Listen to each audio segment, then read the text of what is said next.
Okay, there we go. Thank you for that reminder.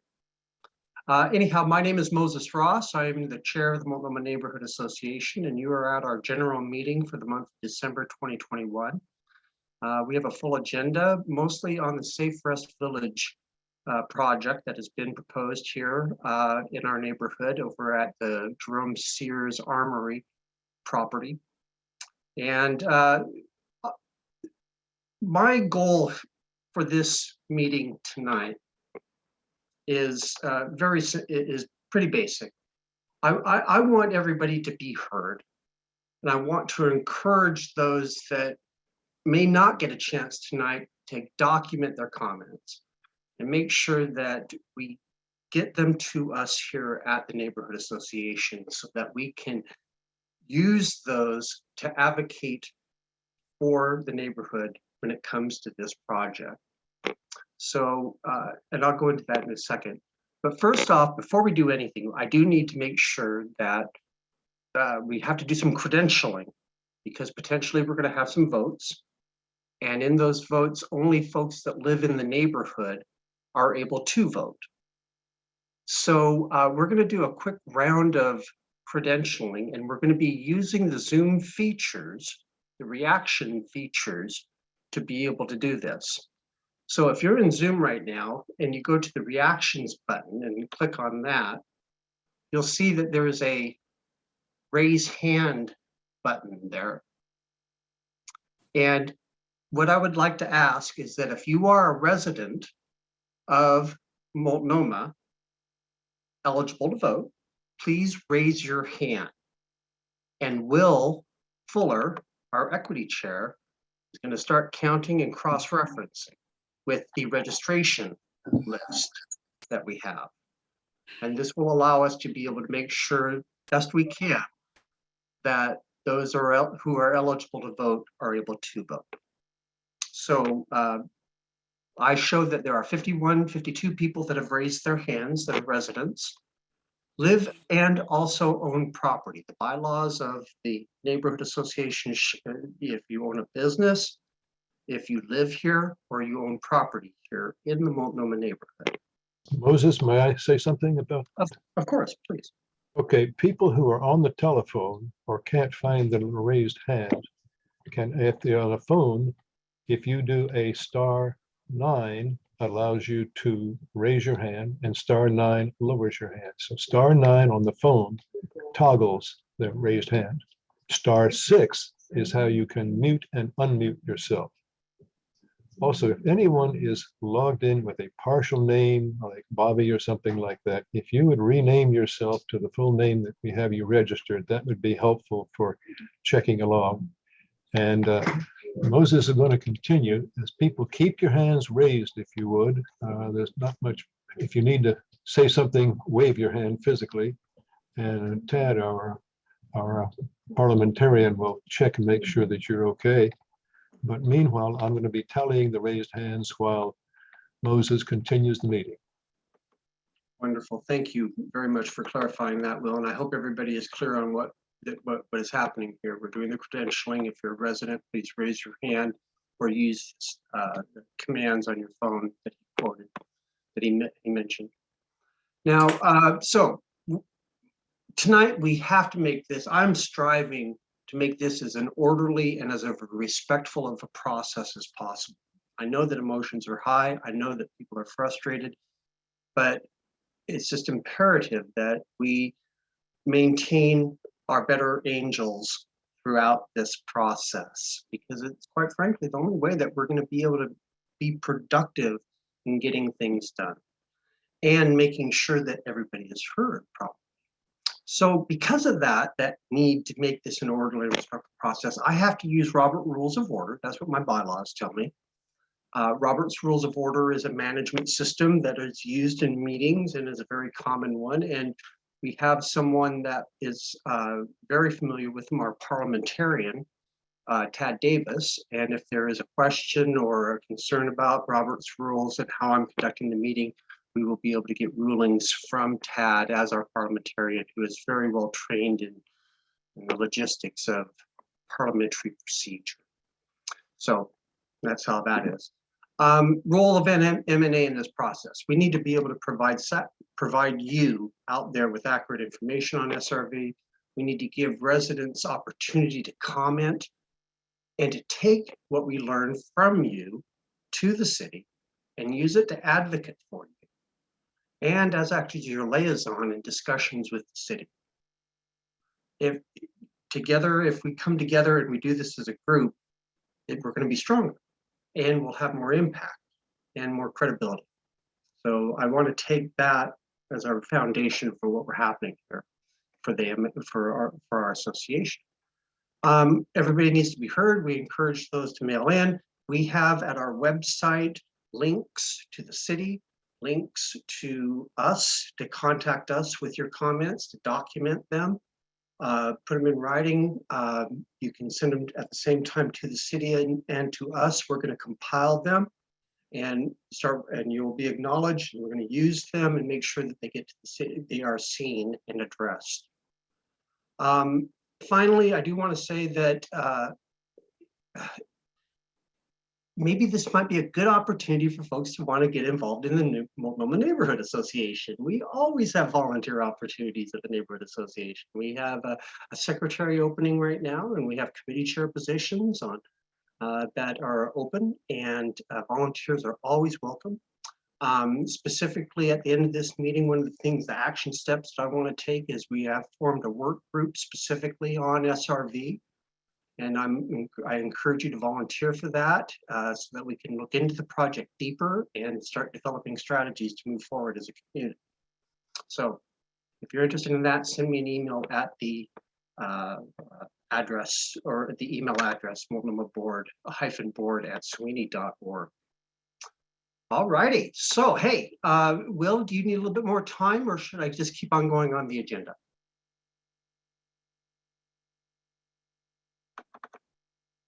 Well, you may be muted. Okay, so I think he's still doing his thing here. You are muted, Will. If I may use the opportunity, could someone please drop in the chat the link to the Neighborhood Association at Multnomah? Oh, excellent. Yes, ma'am. Thank you. I'll do that right now. Thanks, Mike. Okay. Here we go. 20 seconds. Let's get into this meeting here.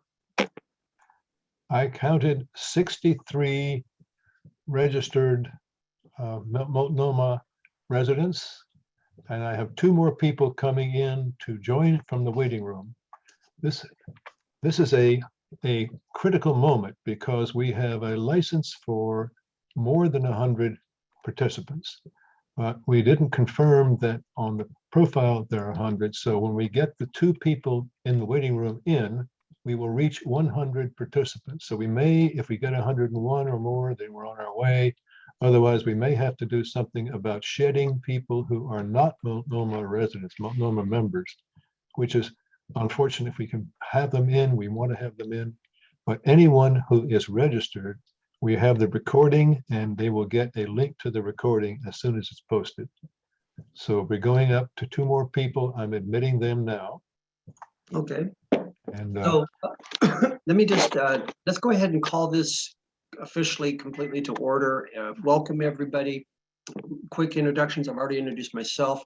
The officers of our neighborhood association is our vice chair, Beth Omansky, our treasurer, Tad Davis.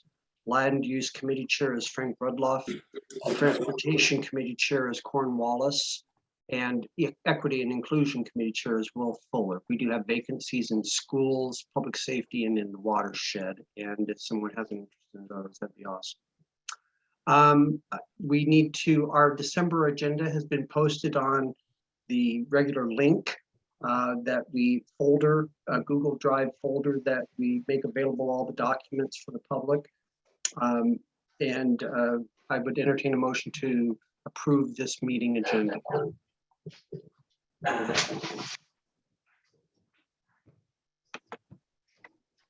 Is there, I should say, is there a second to that motion? Second. I'm sorry, say that one more time, Tad? Second. Oh, thank you very much. Hey, I Okay. would like to amend the motion like I sent to the email or the agenda.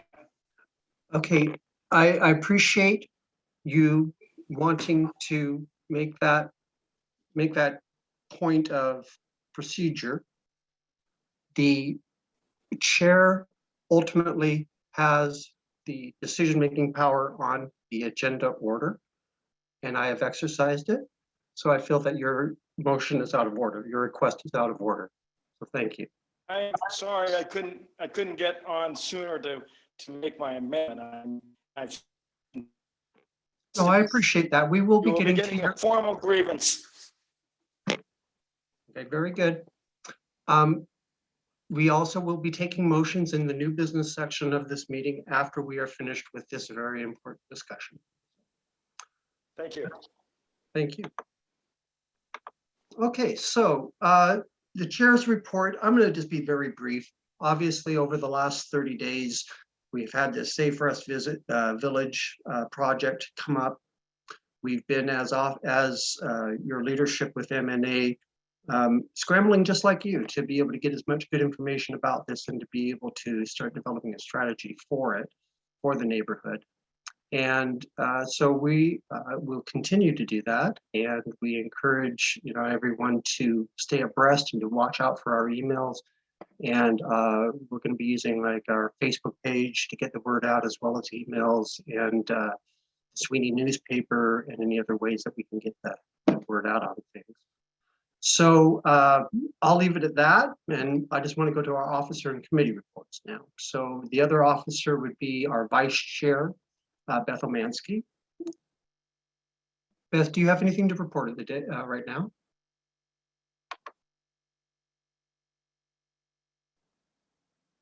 Are you here, Beth? Okay. I'm going to go ahead and skip Beth's report, and then I'll go to our treasurer's report.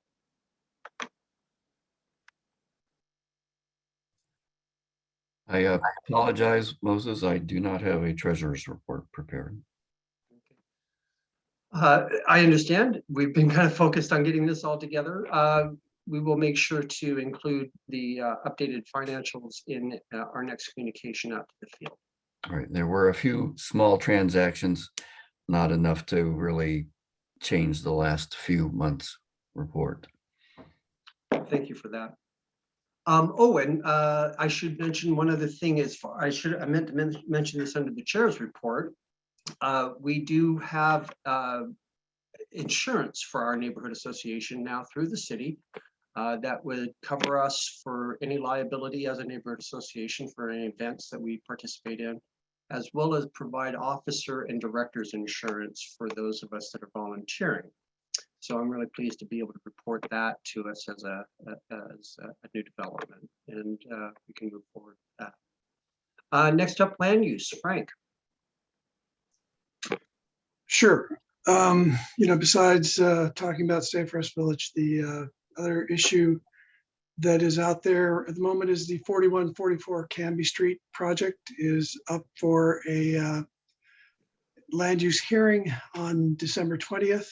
And, we had submitted comments at the city's request back in July.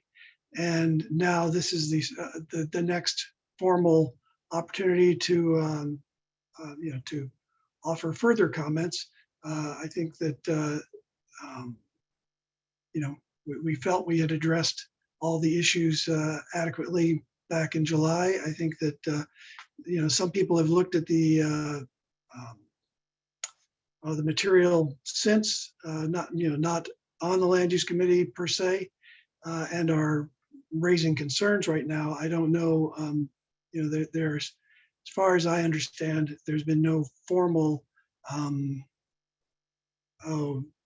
request to articulated with specific language about making some further submission or statement from the neighborhood association regarding the issues that they've raised. There's also out there a request from the developer that the neighborhood association provide a letter, of non-objection, I guess, to the proposed development. And Excuse me, Frank, may I interrupt briefly?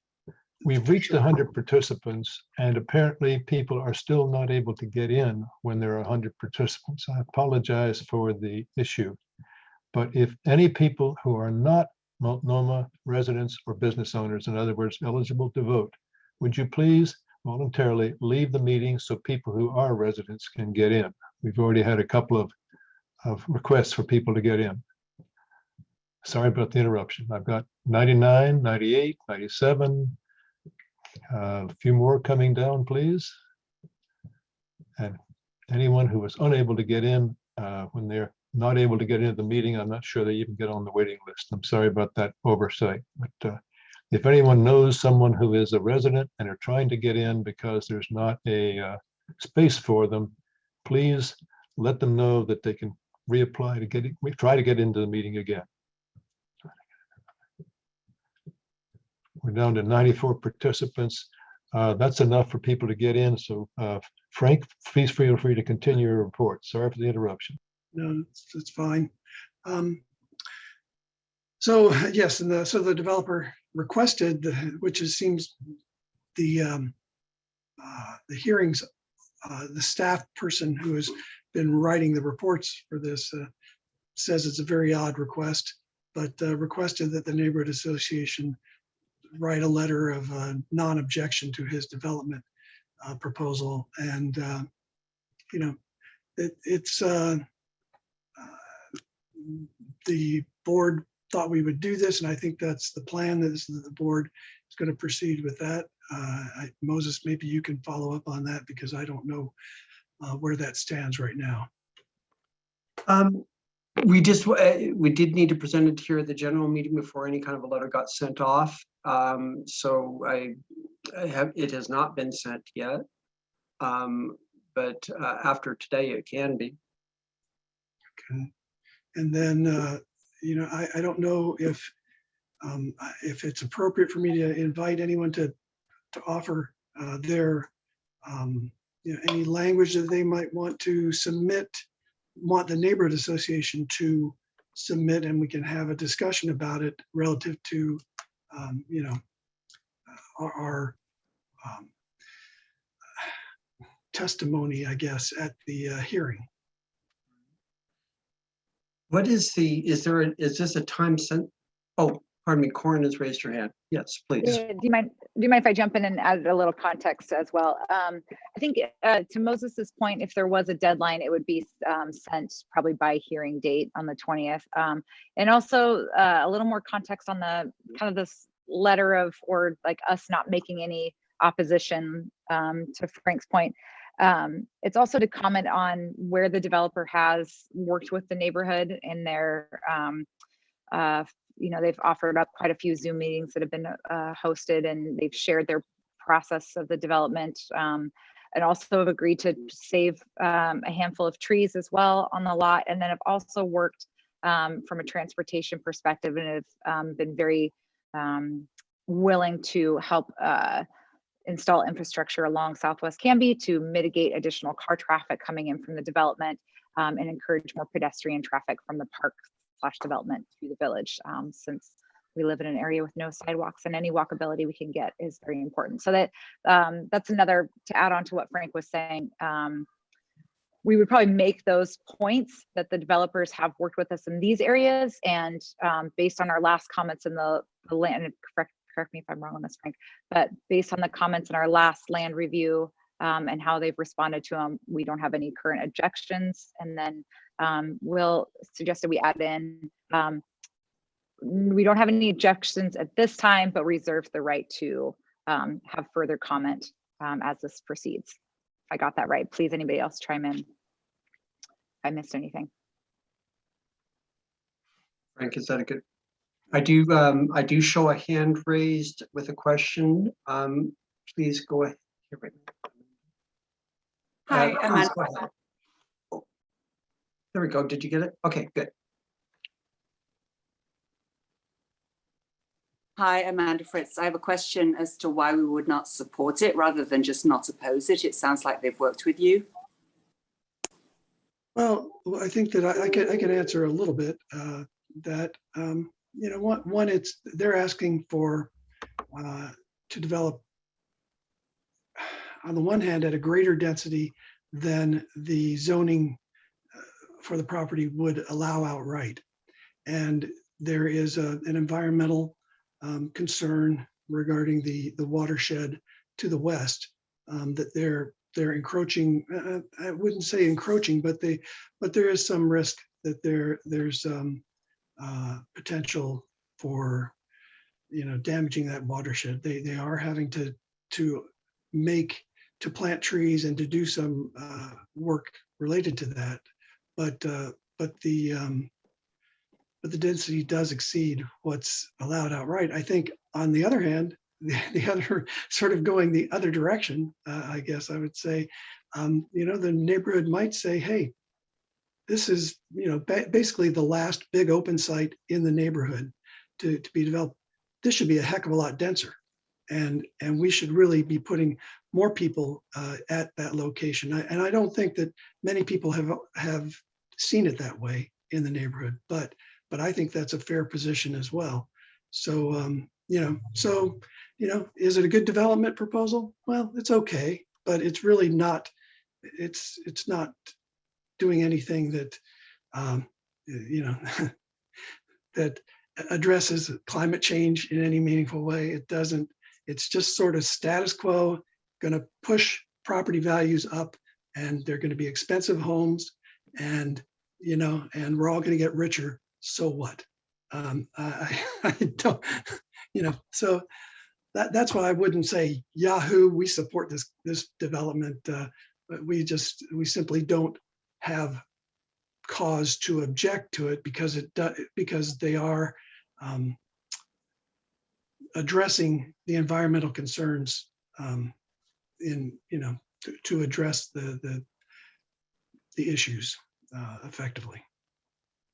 Okay. I do want to no, thank you for that summary, Frank, and I hope that's addressed your question, Amanda. I have one more person with their hand raised, and then I want to point out that it's 7:26. I have 4 minutes for us to be able to stay on track. So let me call on whomever had their hand up. Oh, it looks like they may have to take it down. It looks like. No, Simon there it is. Simon Taylor. Yes, sir. Go ahead, and I'm gonna ask him. Okay. Hi, thank you so much. Hey, I think Corin said earlier that there was a promise to work with us on infrastructure. I don't, like, do we have in writing some sort of promise that they're gonna help do that? Because I don't know if you remember my email earlier to you, but I live across from the post office, and it's a very dangerous intersection. And I've been watching for the past almost 2 years now as our neighbors are going by here on foot with their pets and with their children. And I've seen so many near misses with this increase in traffic here at the post office, and it's only going to get worse, right? So do we have some sort of promise for real infrastructure change? I would say very good intentions. Nothing's been signed or contracts or designs been fully planned, but from the beginning, they've been very willing to help offer financial support for infrastructure, excuse me. But as it stands right now, we're looking at Canby, but haven't expanded it down really to 40th. But I owe you an email, and it's a little more weighted than just your comments that you have made. So I want to connect with you offline when we have more time. But I would like to talk that out, because anytime there is an existing project like Capitol Highway, or maybe some improvements on Canby Street, that would be a good opportunity to potentially expand it based on comments. So I'll get you an email back, and we'll connect on that offline, because I think it's a really good idea. Corinne, if I could jump in here about that. The thing is, Simon, that the developer is not required to do anything there. The developer has done his traffic impact studies and is doing what is required of him to develop this site. So it's really not on him to make that condition better. It'd be nice if he would, but that just works against his bottom line. I mean, one of the difficulties of a site like this and of most development in Southwest Portland is that the infrastructure, the bigger picture infrastructure is not, and I'm talking about pedestrian movement and vehicular movement, is not well arranged or organized. It's not adequate really to accommodate and not coherently planned. I mean, because things get built in where there's opportunity to build them, and so that makes it difficult. Yeah, And- and I think that's a large part of this, the point of this letter of, we're not opposing this. They've followed through with their comments, but they are going above and beyond, I think, what a typical developer would be. So while it is not normal to write a letter to a hearing, that's kind of what has brought us to the table that I think we'd like to talk on if Moses thinks we need to vote on it or not. That's why this is being brought up, and this decision needs to be made before this hearing on the 20th. Thank you so much. Thank you. And I need to,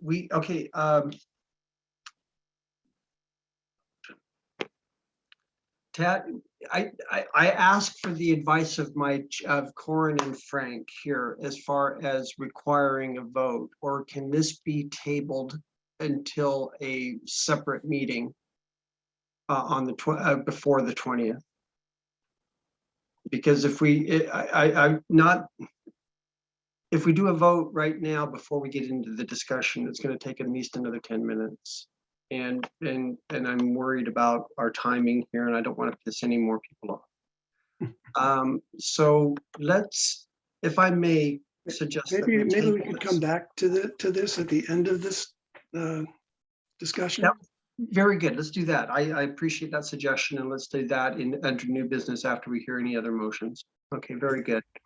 I'm going to give a very, very quick summary on Capitol Highway. It's still happening. Please be conscientious of it. It's on 40th right now in Multnomah. They're putting in stormwater. So there's awful traffic. It's still closed coming, going up into, over to Boone's Ferry. It's a mess. Stay away from the area, but it's going to be beautiful when it's finished. It's going to be absolutely gorgeous. I am already watching people, couples, families walk up and down Capitol Highway and taking in the beauty of that route. Very cool. Okay, now let's get into Safe Rest Villages. As everybody knows, Safe Rest Village. Excuse me, Moses, before we get started on this, Yes, sir. we are at 98 participants. There's one person waiting to come in the room. And somehow somebody named Will Fuller is trying to get into the room too, but I'm leaving him out because I can't be two places at once. But if someone else who is not a member wouldn't mind, please leaving the meeting at this point so we have a room for residents to get in.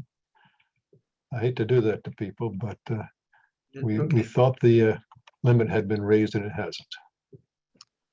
Yeah. So in the future, when we have 100+ meetings on topics like this, we will be ready. And we thought we were. We had expanded the Zoom feature to allow for many more people, 500, and it must not have hit in time for the meeting. It happened today. So I'm going to get right into this now. Let's get into Safe Rest Villages, please.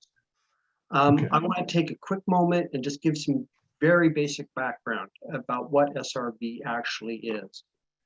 As I understand this, the challenge has been for the city is that we have a real problem when it comes to houselessness and homelessness.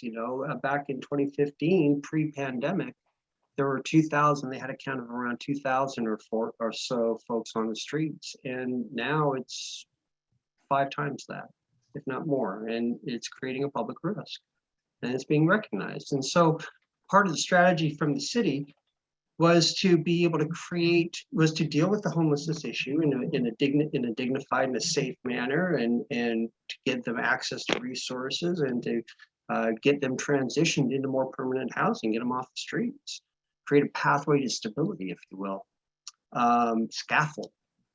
And, and to do this in a way that has some established values, housing, infrastructure, hygiene, and access to services, okay? Now, these are the broader goals of what they were trying to achieve or what they've been trying to achieve. 24, and so they've taken 4 routes to do this. There are motel shelters. We have one up there on Barber Boulevard past McDonald's, a motel that has been converted into transitional housing.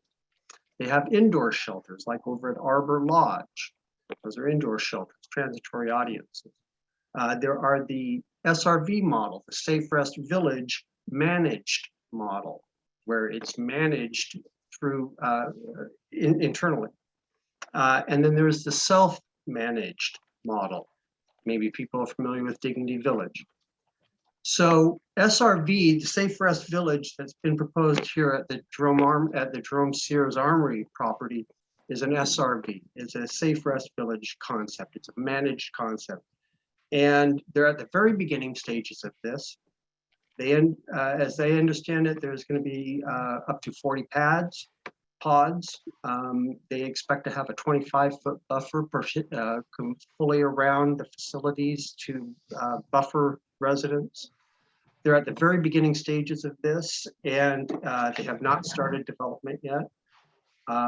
There were materials that people thought that were related to the project that were being stored over there, and they are not related to the project. I want to get that out. And it's open to both individual and MNA input to develop agreements and understandings about the situation and how it will be managed. And I mean that specifically as it comes around to safety issues, how it comes around to access issues, how it comes around to, those issues that will be dramatically and directly affecting our neighborhood. So, having said all of that, I know that some folks are very worried, especially I want to give a special credence and a special shout out to those folks that live adjacent to the property.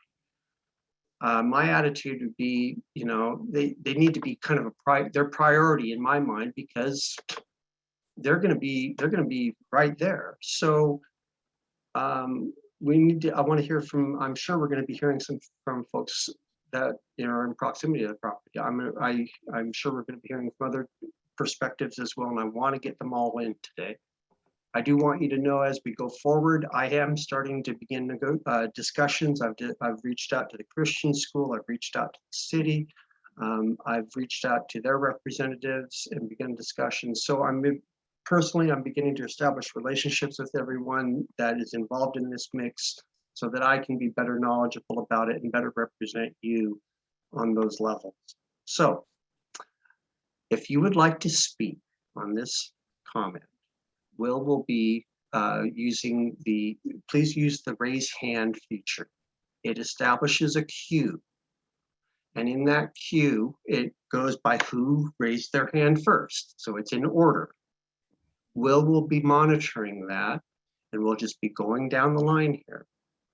I do ask that you limit your comments to about a minute, give or take, maybe a little bit longer if you really need to make your point. But just keep in mind, right now it's 7:37. You take an hour, and so we have to be succinct here today. And I do want to remind everybody, we're going to have other opportunities. 2 meetings in January and 2 meetings in February specifically on this topic. So if we did not get heard today, we'll make sure that you are heard in some of those other community forums that we will be having. So having said all that, Mr. Fuller, who is the first person with their hand raised?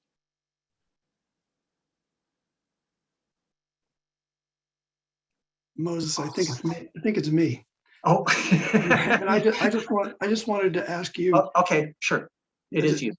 Yeah, I just wanted to ask you that, so what is, since the city is not here today, not represented in this meeting, what is their plan for communicating with us? When will they be communicating directly with this neighborhood? As I understand it, and based off of past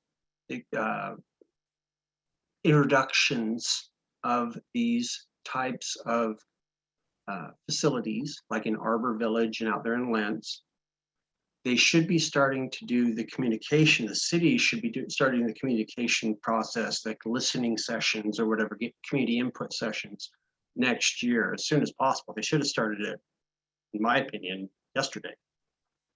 But having said that, though, I've also seen that the Joint Office of Homeless Services, which manages the Arbor Lodge shelter as an intermediary, they're doing their own community outreach as well to make sure that people, the community is being heard and has input on how that shelter is being run. So there's going to be multiple sources of this information. I think the biggest, personally, I think the biggest challenge has been is that they kind of just dropped it on us versus, give us heads up. And I think that's created most of this frustration, I think. I would say. Okay, thank you. I show Cheryl Reed as being next. I'm going to lower your hand. And please go ahead. Cheryl, can you go ahead and unmute?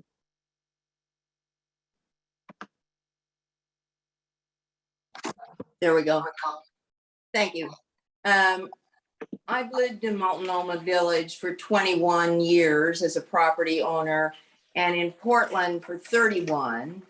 And like many of us, we first found out about this use of this proposed use of the Sears Armory when the Portland Tribune article was released on December 1st. And then they had a week later a follow-up article on the 8th.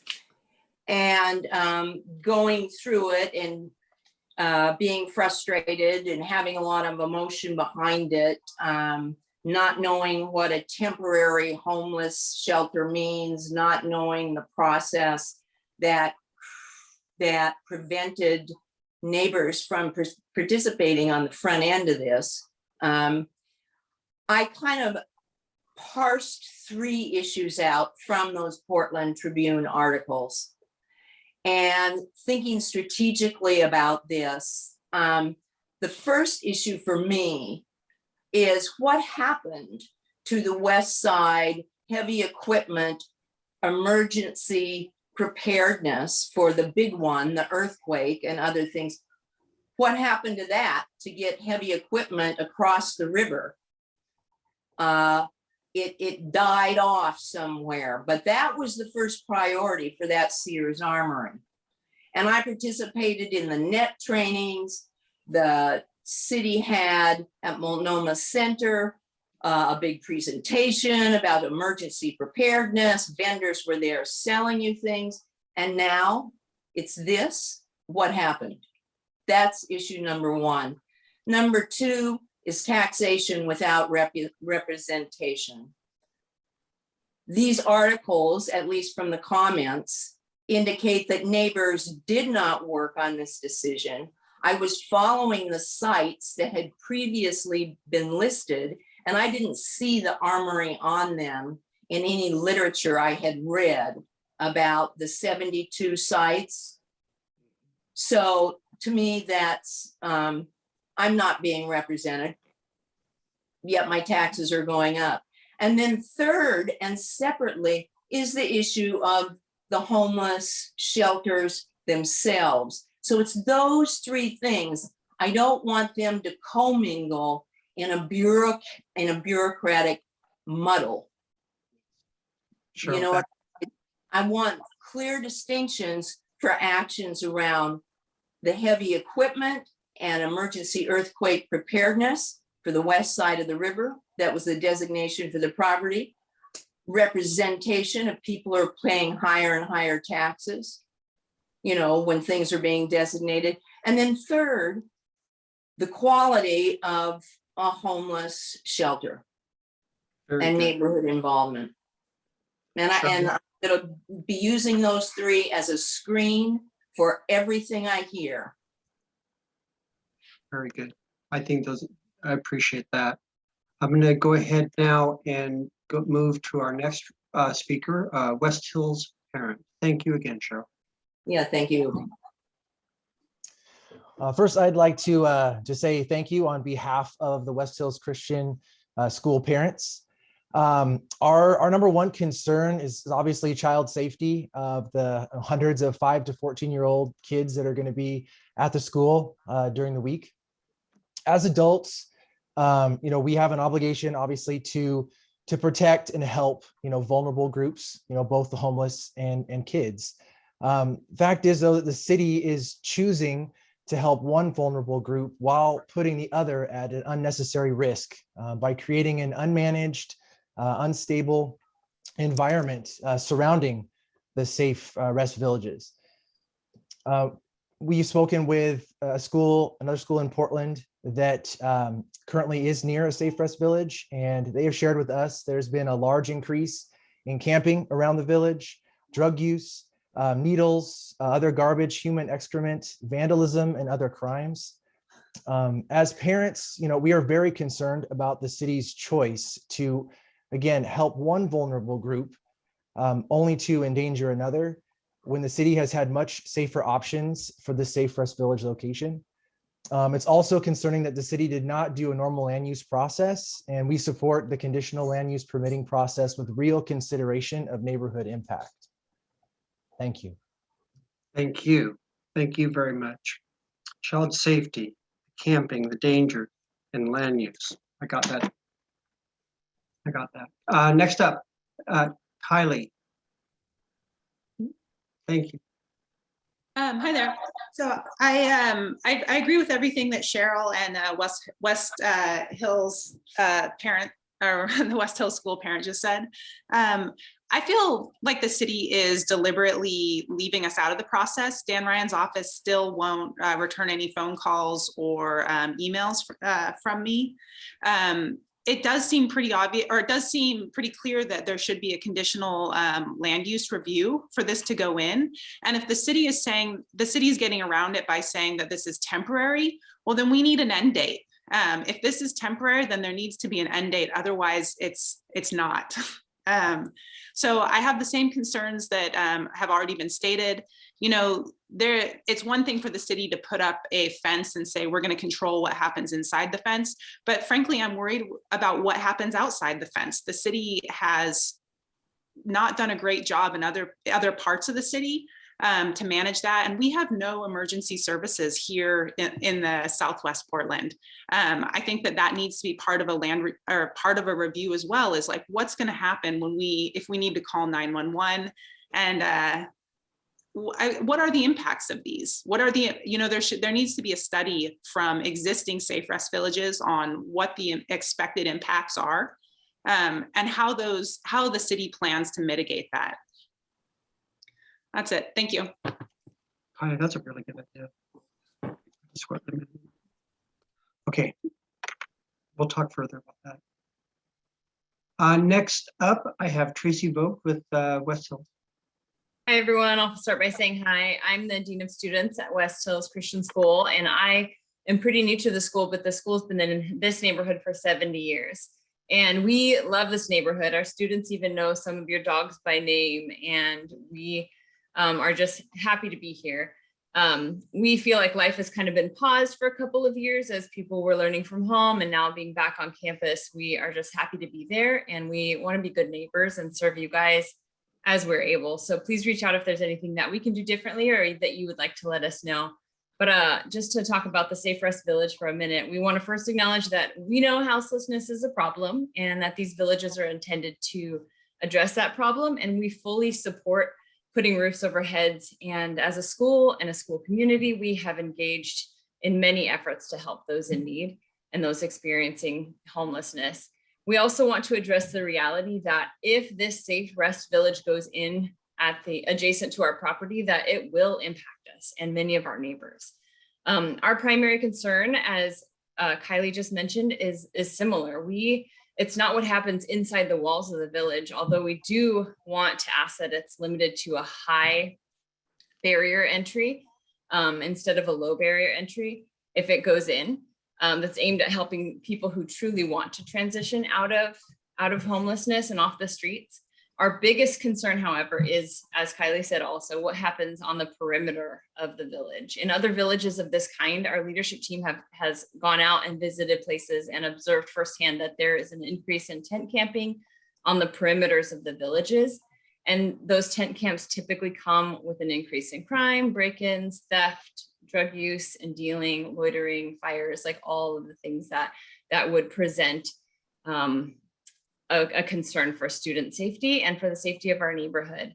At this time, we're not confident in the Safe Rest Village staff, in Commissioner Ryan, in the city of Portland's ability to appropriately address those problems as they will inevitably come to our community. So we are looking forward to partnering with the Multnomah Neighborhood Association and asking the right questions and looking for ways that we together can make these concerns known and make sure that they're addressed by the city before they make further plans for the Safe Rest Village at the Armory. Thank you. Thank you very much, Tracy. I look forward to working. Next up, Rick Patrick, please. Hi, I wanted to join this meeting and wanted to make a comment because I wanted to have a voice for support of the program.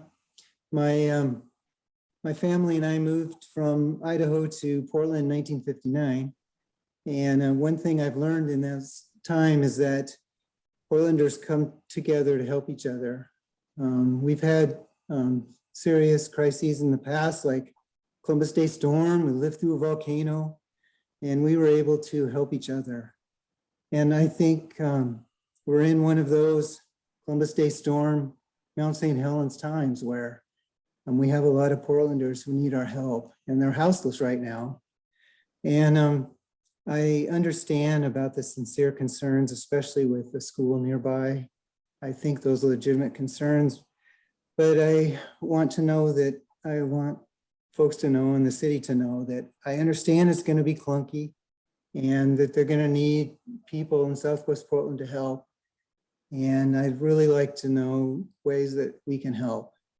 We don't have a lot of information yet, but I think we can address the concerns and make this work for our houseless community. Mr. Patrick, thank you. And I might also say that, you know, part of the work groups that I think one of the tasks of this work group that I'd like to that I'm creating to talk about SRV needs to take a look at that issue too. Ways that the community can get active to help the homeless community, the houseless community. And so, thank you.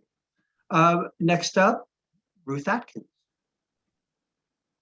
Hi, everybody. Thanks so much. I have another voice of support for this proposal. We're in a state of emergency around houselessness, and I really hope that Multnomah can be a neighborhood that steps up and says, yes, we want to be part of the solution. This is just one part of a multifaceted solution, and none of these villages have actually opened yet. So I agree, let's find ways to, how can we support, how can we help, and also how can we, you know, lean in with the Joint Office, Commissioner Ryan's office, to really establish good, strong, good neighborhood agreements and, you know, parameters and guidelines and all the rest, but really focus on a solution rather than opposition and fear. And this is not an easy problem. Obviously, it's not an easy solution, but I'm hoping that our neighborhood can be one that says, yes, we want to be part of the solution. So thank you. Thank you very much, Ruth. Next up, I show Kimberly, and I don't want to mess up saying your last name, Kimberly. So you're up.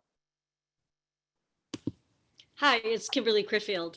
Thank you. I have some, I have some similar concerns, and I want to be supportive, but I feel that some of the big concerns that the city needs to address are, what do the studies show about crime rates, drug use, break-ins, car theft? I think we need data. What are these city managed villages for rehoming people.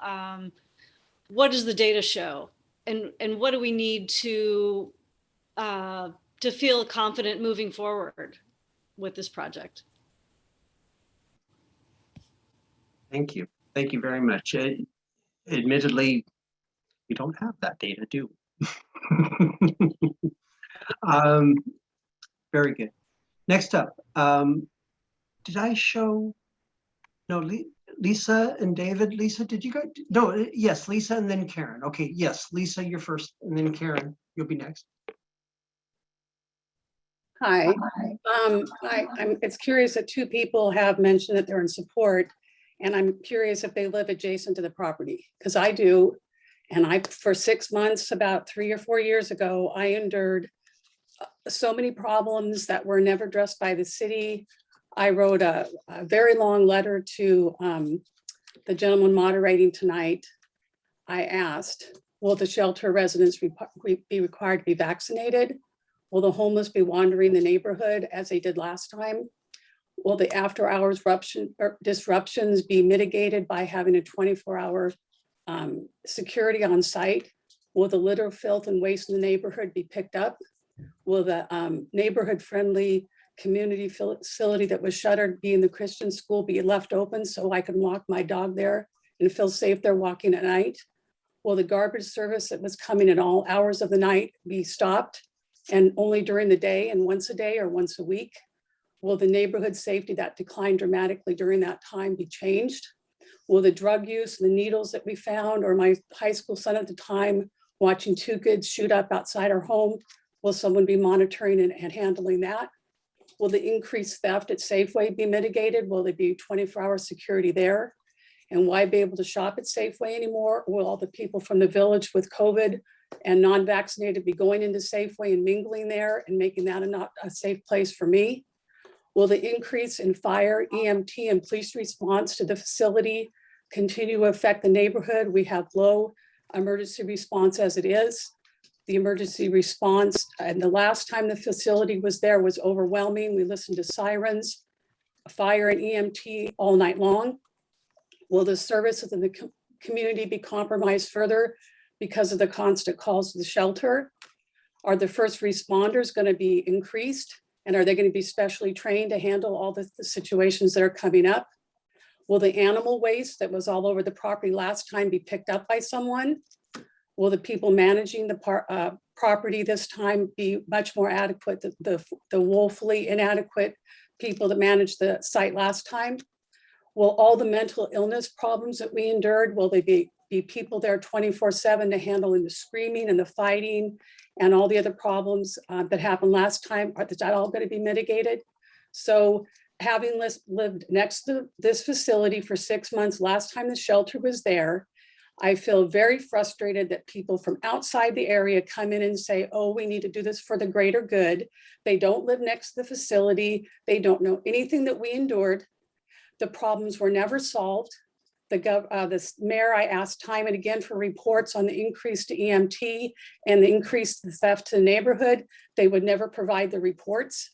So I'm coming at you with complete frustration, complete lack of trust in the city and what they're proposing to do. And I don't understand why it seems like this is a done deal when there's been no process. And lastly, I believe I'm speaking on everyone that surrounds the property that had to endure all these disruptions. We've done our time. We spent 6 to 8 months of our lives with constant disruption. The neighborhood's changed since then. I walk my dog every day. There's litter all over. I don't feel safe walking in the neighborhood anymore like I used to. I've lived in Portland all my life. And if we're talking about how long I've been here, that's 62 years. My great grandparents came here. I grew up here. My dad was a developer in the area. I know West Portland very well. This is not the city I grew up in.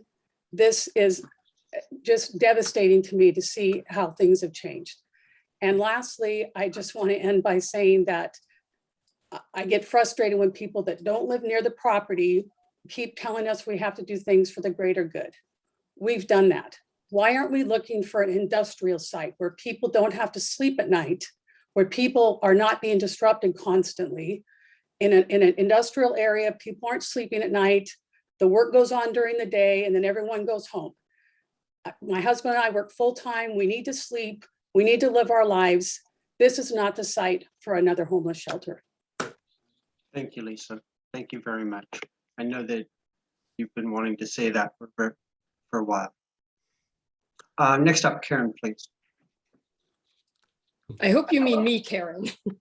Yes, There I are a do. lot of us. Karen, hold on. Yes. So I'd like to echo all of the other concerns about security and safety. I think that our concerns are heightened by the very deliberate choices the city has made to make sure this process is opaque and to not involve the neighborhood until they have made a decision. They were quite clear in their communication that they felt that neighborhoods should not have any say in the process. So that was disappointing, and it further erodes any trust in the city's intentions.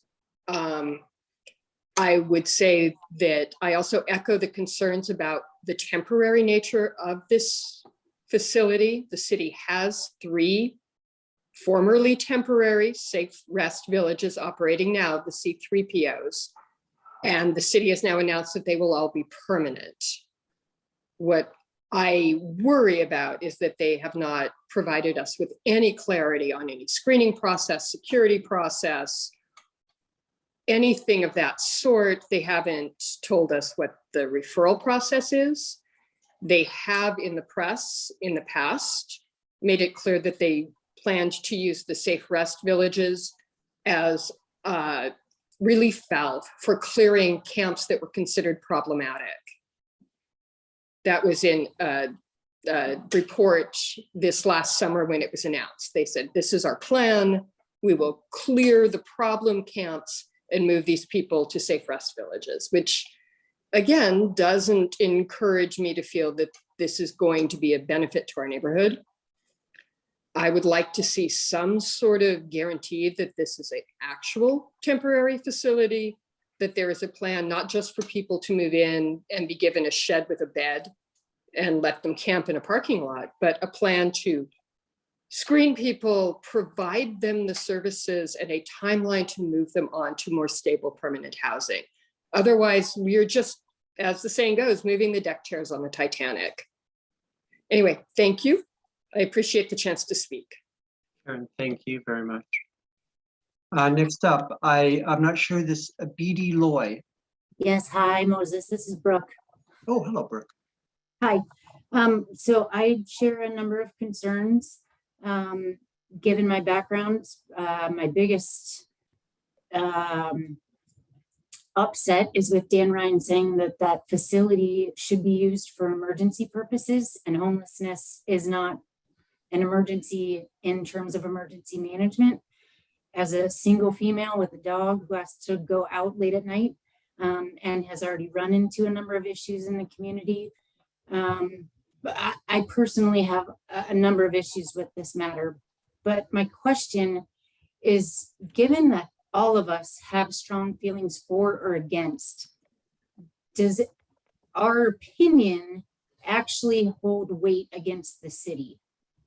Like, if the majority of us said we did or did not want this in our neighborhood, does that actually prohibit or encourage the city to locate this facility here? It's a really good question. And I will say this. When they use the shelter, when they use the Armory property previously in 2015 as a temporary shelter for originally it was going to be for a longer period of time. And through the negotiations of the neighborhood association and of citizens, they reduced that to a set time of 3 months, or during the cold spell. So I mention that because there is opportunity for us to mitigate these types of issues. And I'm sure we'll be finding out here very soon. I don't have a definitive answer if the length of how long it will be active will be one of those things that we can mitigate. But it will certainly be something that we make it a point to comment on. Sure, my thoughts are that if a lot of us share feelings for or against, maybe during these short meetings, this is not the right venue for vocalizing our opinion for or against. And I'm just wondering, you know, what efforts we can help to get our voices heard to the right people with the city. And also I want it to be clear, does our say actually affect whether or not this happens or not? Because I've been hearing from another source that has worked with the city that this is a done and decided deal and our opinion does not matter. It is apparently past our time for something to help with this. And so my thoughts are just, you know, we can be frustrated and have our opinions, but it might not actually matter. And so I want us to actually focus our attention to speaking about, you know, our feelings on this in that right setting. I want to make sure that we speak at the right time. And we're all meeting together and sharing our thoughts and our feelings about this right now. But my understanding is that no one from the city is involved in this conversation, hearing what we have to say. And those are the people who need to hear what we have to say. No, I understand what you're saying. The one thing I can say is that they have been very, in my conversations with the project representatives, they have been desiring to answer the questions and to address these issues. Now, I wish they, you know, there was some scheduling conflicts for these first meetings here in December. I'm hopeful that will change. And yeah, so I'll have more answers for you as we go along with this, but you're absolutely right. There will be other opportunities and we got to make sure that they're productive. Do you mind if I make just a quick comment, Moses?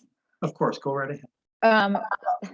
Well, the decision of it coming to the site, you know, I'm not 100% sure if it's 100% done deal or not, but where the Multnomah Neighborhood Association can make a difference is if it does come to the site, how it comes to the site and how we show up for it. And you know, listening to all of the comments that people are making, I'm taking notes on what people are saying. I know Moses and Will and Tad are probably taking notes as well. This is recorded. So these comments are stored and saved and will be brought to the city. But it is on how we show up and make those comments effective in how they roll this project out. So it will be heard somewhere. You know, everybody's not going to be happy, but our comments are heard. And I think we will be able to have some influence on how it's done. Amen. Next up, Adam and Paige Johnson. Hi, so it's just me. My wife's actually taking care of our 3-month right now. So she's back there with him. We live in the White House that you can see from Multnomah Boulevard as you're driving towards the Sears Armory building.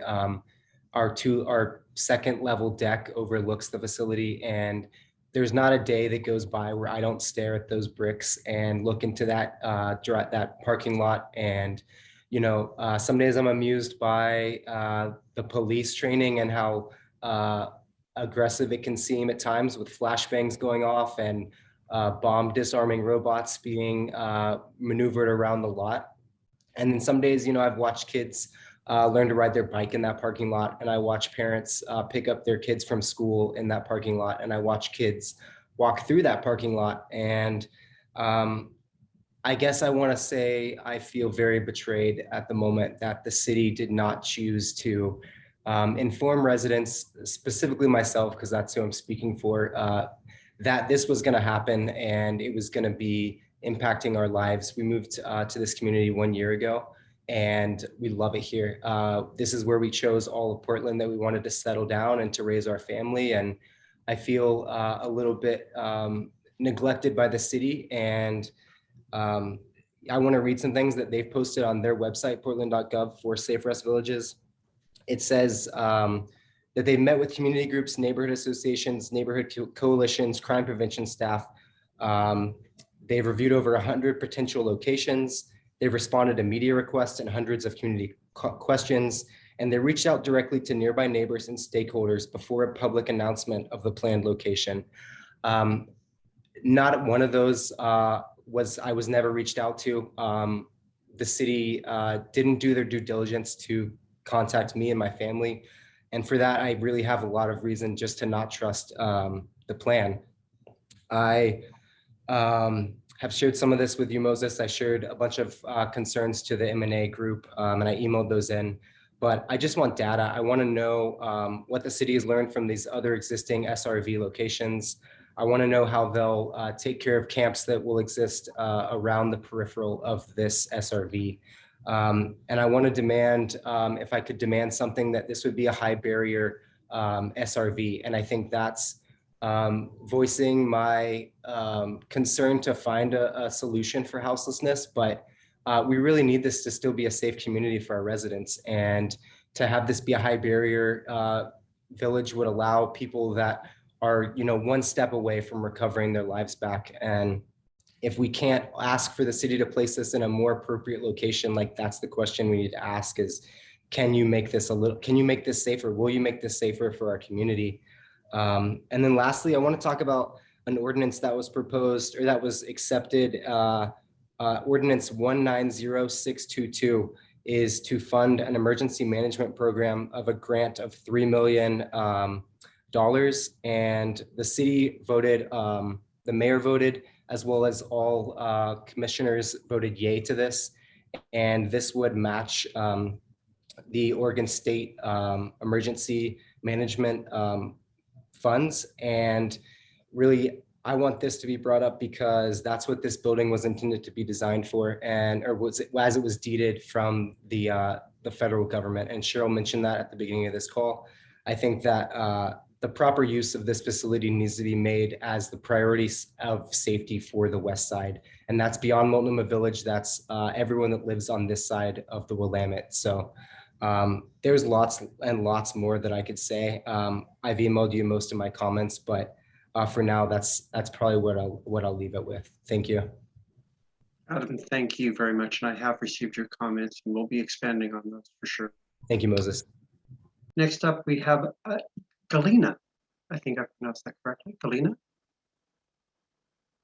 I hope I did.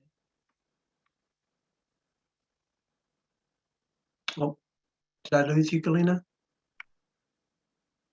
Okay. Do you hear me? Oh, yes. Hello. Hi. Thank you for the opportunity to speak up. And I want to start with saying that my family and I are immigrants. We came to this country with pretty much nothing. And I have a lot of compassion for the people who struggle, who don't have a roof over their heads. I'm very sorry for that. And it pains me to see what's happening. However, I don't believe that we can solve the problem of one group of people at the expense of other group of people.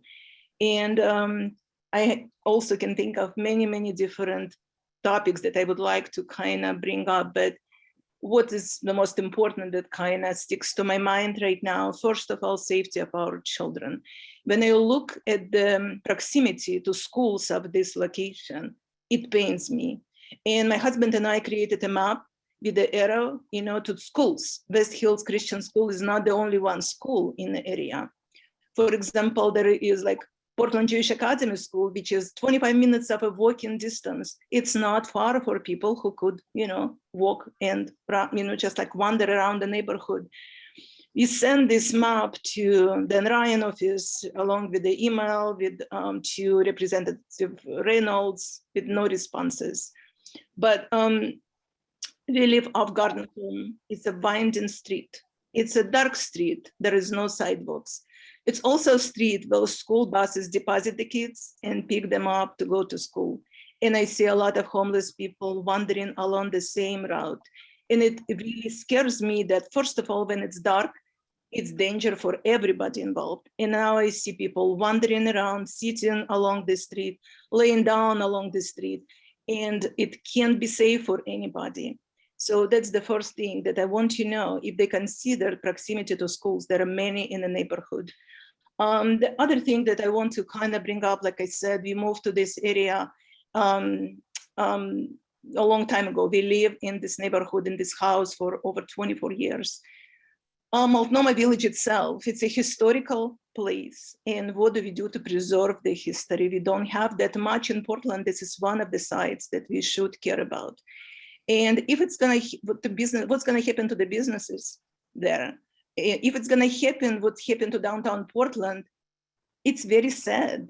But I can't be sure that, you know, these people will be helped. I've been, you know, we've been in a couple of weeks ago in downtown eating out, and somebody just like barged in, trying to create a mess, trying to steal something, and there is no help. The owner of the restaurant said that no calls being answered. So I really am afraid that it's gonna happen to the businesses in Multnomah Village. And if they start leaving, we all go down. So that my fear is that we live here, we are not very much equipped by helping the people who are in need, but paying taxes and doing everything that we can by working and providing the foundation of the infrastructure. And if we all go down, it's not going to be helpful for anybody.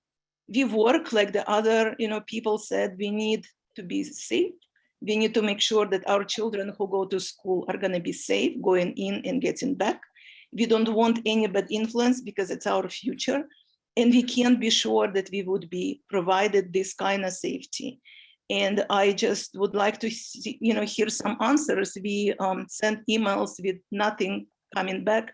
We attended the meeting last week with the Multnomah board, where actually this venue of speaking and expressing concerns were not even available for the fear of people might be rude or, you know, not, you know, presenting their point of view in a respectful manner. But I feel it is we are all affected, and we need to be able to speak, and we need to know somebody is listening to us and answers to us as, you know, people who live here. And also what, you know, I was thinking, and I will leave with that, I'm thinking a lot about it now. Being an immigrant, you know, like I was not very much involved in this kind of community type of efforts because you're preoccupied with your, you know, own life, standing on your own feet with no help. So I'm totally compassionate and I feel for people who are in need. But when we are on a plane, we are directed to put oxygen mask over our own, you know, face first before we can help somebody else. And I feel that we are thinking of help in not non-productive way. I feel like we are drowning altogether. So I'd like these kind of things to be considered. We need safety, we need security.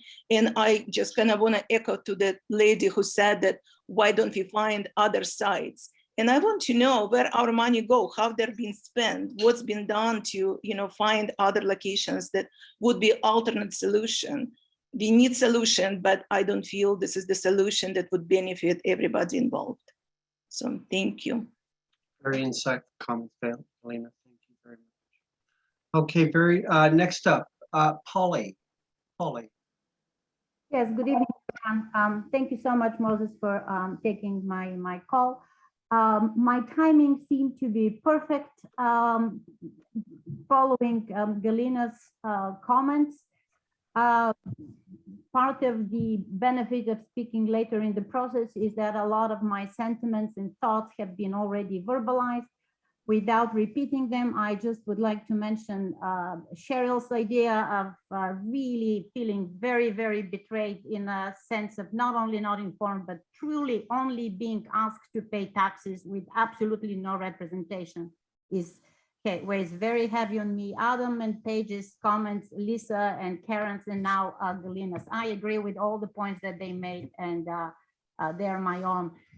One thing that I would like to add also is I truly also believe that the strategy that the city and maybe even West Coast is adopting now is truly, yes, let's help one vulnerable group that truly needs help by harming so many others. And ultimately, with enough time, all of us would be in one way or another, representing vulnerable groups, because for how long would taxes increase with no representation, and what kind of a solution is really long-term solution is this one of homelessness?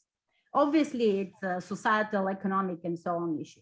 But on a more micro level, once services start to be provided in any area, then we know that there is an institutional force that really pushes for more services, because people will be getting grants to provide those services. So the site, I expect, will not be temporary. It will be permanent, and it will grow. And I echo all my neighbors' fears and worries that the maintenance would be very suboptimal, to put it very mildly and politely. I see that Commissioner, if I'm not wrong, Amanda Fritz is next. So I think we will be better off hearing from her other than me. So I will end my comments here. Thank you for giving me the opportunity to speak. Holly, I appreciate your comments. Thank you. And next up, Amanda Fritz. Hello, neighbours. I'm just Amanda Fritz now. I'm not commissioner anymore. My kids and I own property at 41st and Garden Home, along with my grandbaby. And we, the three of us, support this village. I think that Lisa and Karen in particular have made some really good questions that need to be answered. And we do have the experience of having had the different kind of shelter several years ago. This is a different concept with individual sheds where people will have light and heat and services and, you know, a place to be. You know, as we sit in our comfortable homes, at least mine is comfortable right now, on a night like today, where people are going to be living outside in the snow, they're our neighbors too. Many of them became homeless in our area. And as far as the questions that people have asked us, what about the process? Should there be a conditional use? There was a public process last fall where these rules were discussed and voted on. And I don't think many of you commented on them at that time. So they do get to do this by right. The question is, how do they do it? And that's where the neighborhood association and the neighbors can have a huge sway. And indeed, look, it's an opportunity to reach out and to find out and to be involved and to help make those decisions, those concerns known. You know, there's a self-managed village right by the Moda Center, and I don't think you see any problems from that, because the Lloyd District folks, the neighborhood association, has been active partners with the people living there, and they have gotten hundreds of people into housing from that rest village, which is called Right to Dream 2. So there are successful passages, but in the meantime,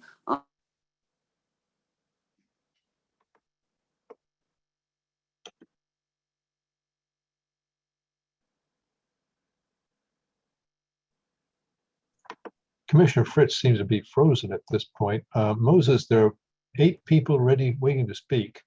And I haven't been keeping the 1-minute time limit. Should people be brief at this point? What would you suggest? Yes, I do recommend that people be brief. Amanda, are you able, would you like to finish your comment real quick? What point did I freeze?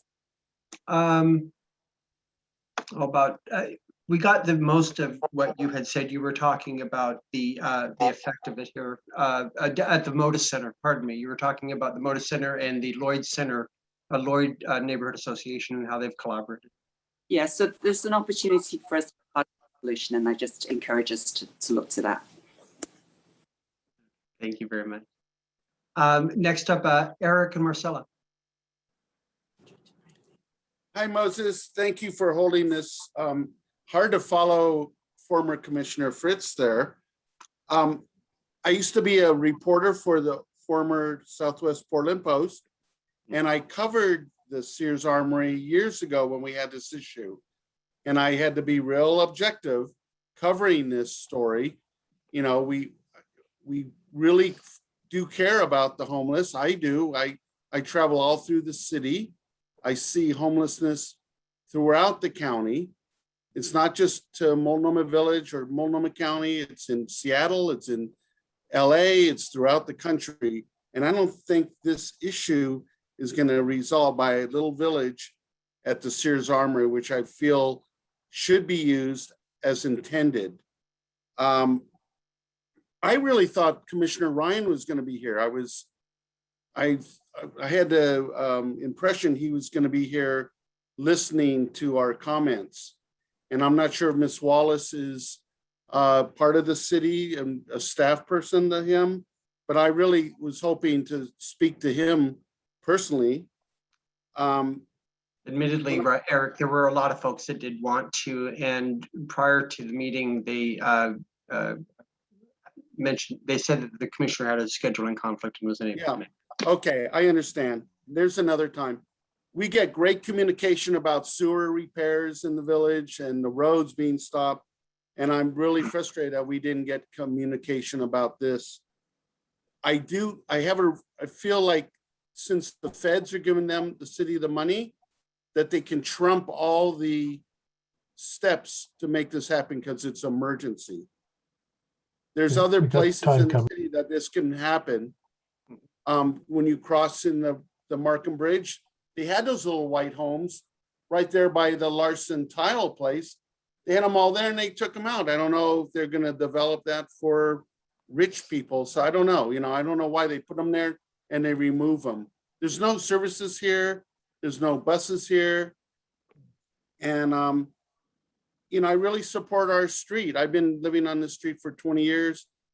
And you should have seen our group over at Kylie's place up against the barbed wire fence. And the kids can't even play in the black backyard. It was really hitting me. I'm gonna stop right now and just want to continue the process. Thank you. Thank you very much, Eric. And thank you for your work with the community. I remember you back in the days of the Southwest Post. Next up, Mike Henderson. Yeah, good evening, Moses. Good evening, everybody. And Moses, I appreciate you holding this forum this evening. I think, a lot of people have expressed some of the concerns that me and my family have here. And, this is a really complex situation. And, I'm trying to approach this from the perspective of, how can we be supportive of this? But like some people have voiced here, how can we not, endanger other vulnerable communities and people with a solution? And so for me, if you'll kind of forgive me, I'll try to be quick here. But, for me, this sprang very quickly. And so for me, it was just a lot of questions in my head. And so I'll just kind of go through some of the things that I'm concerned about and I would like to get answers to. So how long is Safe Rest Village expected to be here? I haven't heard anything clear on that. Is it temporary? I'm concerned about it becoming permanent. What are the measures of success of Safe Rest Village? So what is success? What is success? And then what is failure? I mean, we should have a pretty good idea of what that is. And what kind of ongoing accountability measurements does the city intend to track? So what measures will be used? How will the public access a dashboard, if you will, of the ongoing performance of Safe Rest Village? What are the hours of operation? What hours day and night are residents and family and friends allowed to enter and leave the village? Who evaluates and makes decisions of who lives there? What is the criteria they're going to be using to select the people that are going to be living there? And then what does the supervision look like? Is it 24 hours? How are they accessible in terms of the supervision? And then finally, are drugs and alcohol allowed on premise and to be consumed at Safe Rest Village? Mike, if not, those are very good questions, sir. Did you write those down and email those to me? Sure. Yeah, I can do that. Thank you, sir. I appreciate that. Okay, moving on. I've got 5 more people to speak before we can, and if we get through, I want to get through everybody. So next up, I show Judy. Judy, and then Todd on deck, and Beth on waiting after that.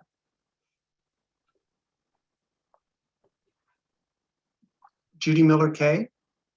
Sorry, I was trying to get off mute. Thanks. Just to repeat, I think a lot of what we've already heard. I have a lot of concerns about safety in general, not just for the community, certainly the most vulnerable members of our community, the residents right around the site, the school children, but also too, the safety of the people who are going to be in that Safe Rest Village. Bad things happen to vulnerable people in homeless camps and shelters. I would hate to see anybody admitted who is going to potentially harm the other residents. That's number one. Number two is, what are the criteria? I would like to see more information about criteria. I don't think drug and alcohol abuse should be allowed. Speaking personally, I have a brother who's an alcoholic. He's become mentally ill. He is now homeless.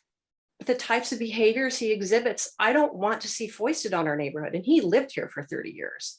But what he does to women in particular is inexcusable and quite honestly illegal. And he's been kicked out of treatment and shelter. So as much as I care about him, I don't think he is a person that we should be having in that situation, as an example. So I kind of know a little bit of what I'm talking about.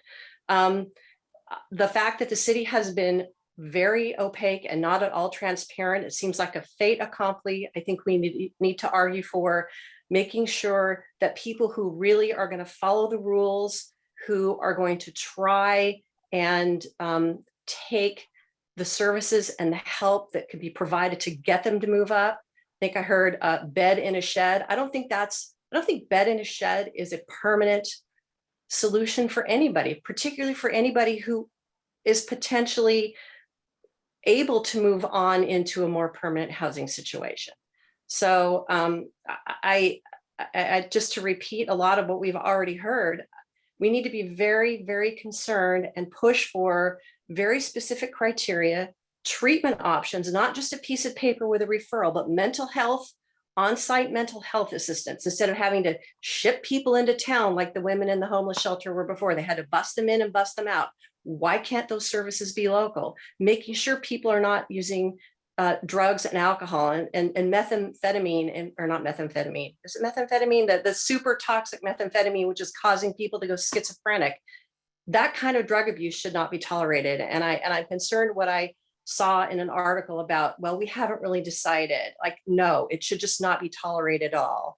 And alcohol, quite honestly, can be just as bad. So I think we really need to push for those things, for safety, for some guardrails, and making sure that people stick to them, as well as the city having a defined, solid plan for moving people onward into a better situation. I like the word that you used, guardrails. I like that word as a description. Thank you. Frank, I know that you're next, but let me get to Todd and Beth, and I'm going to save you for last just because you're a board member, okay? So Todd Phillips, please go ahead and unmute yourself. You're up. All right. Hello, guys. Can you hear me? Yes. All right, great.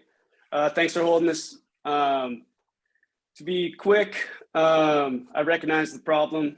I feel for the individuals in the situation that they're in, but I strongly don't support the shelter. And a lot of that has to do with the plan. I have not seen metrics like was mentioned before that we're trying to hit with this shelter. It's not the first shelter that was also mentioned on this call. So we should have the ability to put a hypothesis together of what this shelter is going to do for individuals that are homeless and also our neighborhood. For example, I want to know what % of crime are we going to see a reduction of in our neighborhood? I know my mom and myself, who own 2 different houses in the neighborhood, have both experienced robberies this year. And that wasn't a thing 2 years ago. And I don't think inviting individuals seeking shelter is going to improve that. And I'd love to see data that supports the opposite and set a bar that they're going to hold themselves to hitting with that. Percent of campers in the proximity. I want to see that this is supposed to reduce that. And I want to be tracking that. And I haven't seen a baseline and I don't know what we're trying to hit. I'd also am concerned about the investment We're running on- myself and my family's made. Yes. Running out of time. All right.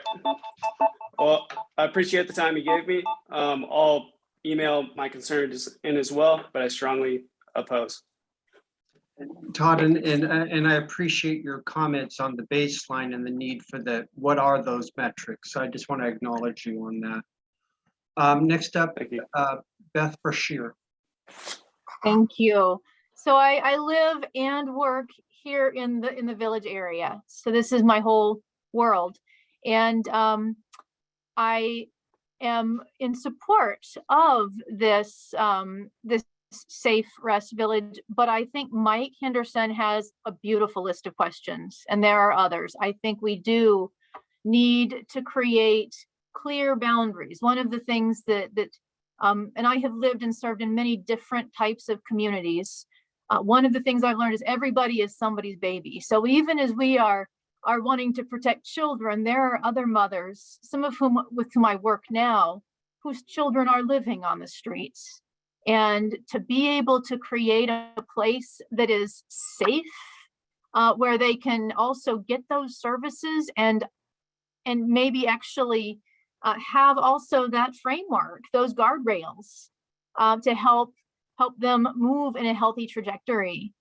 That would be beautiful. And I would be really proud to live in a community that would do that. So, but I also agree that we do need to have clear boundaries and clear messages about what those boundaries need to be, well thought out in partnership with the city. Thank you.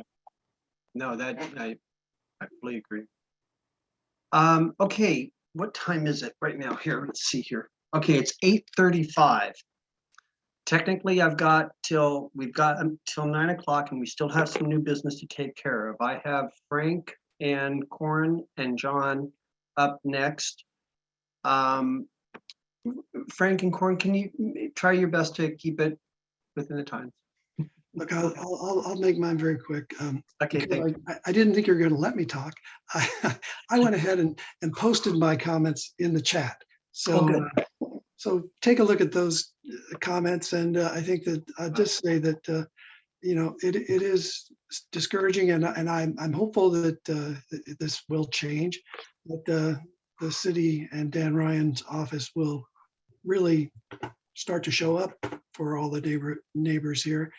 And I'll cite that, in the language on the city's website about Safe Rest Villages, they say what the service priorities are, and they say under values, they identify dignity, safety, community, and compassion.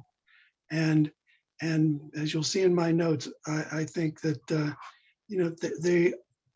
while the concern and the focus is on the folks who are being cared for or being accommodated in the Safe Rest Villages, they're not treating the rest of the citizenry with those principles and demonstrating those values to us. So that's it. Thanks.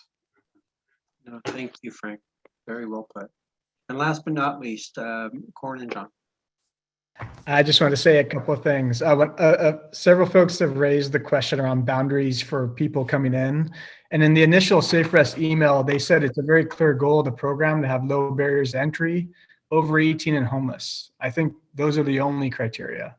And because to do a program like this with background checks, drug and alcohol checks probably wouldn't work. So I think we should assume that's the current plan. There is no criminal background check or mental health check or anything else.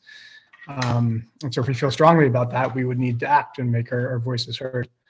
The second, I just want to share something that happened to us. Several of you mentioned crime incidences, break-ins this year.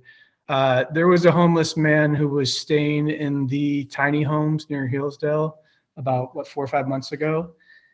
He swung a machete at Corinne while she was driving with our 2 young children in the back of the car, 2 inches below the window, made a dent this big, really swung at it with everything he had.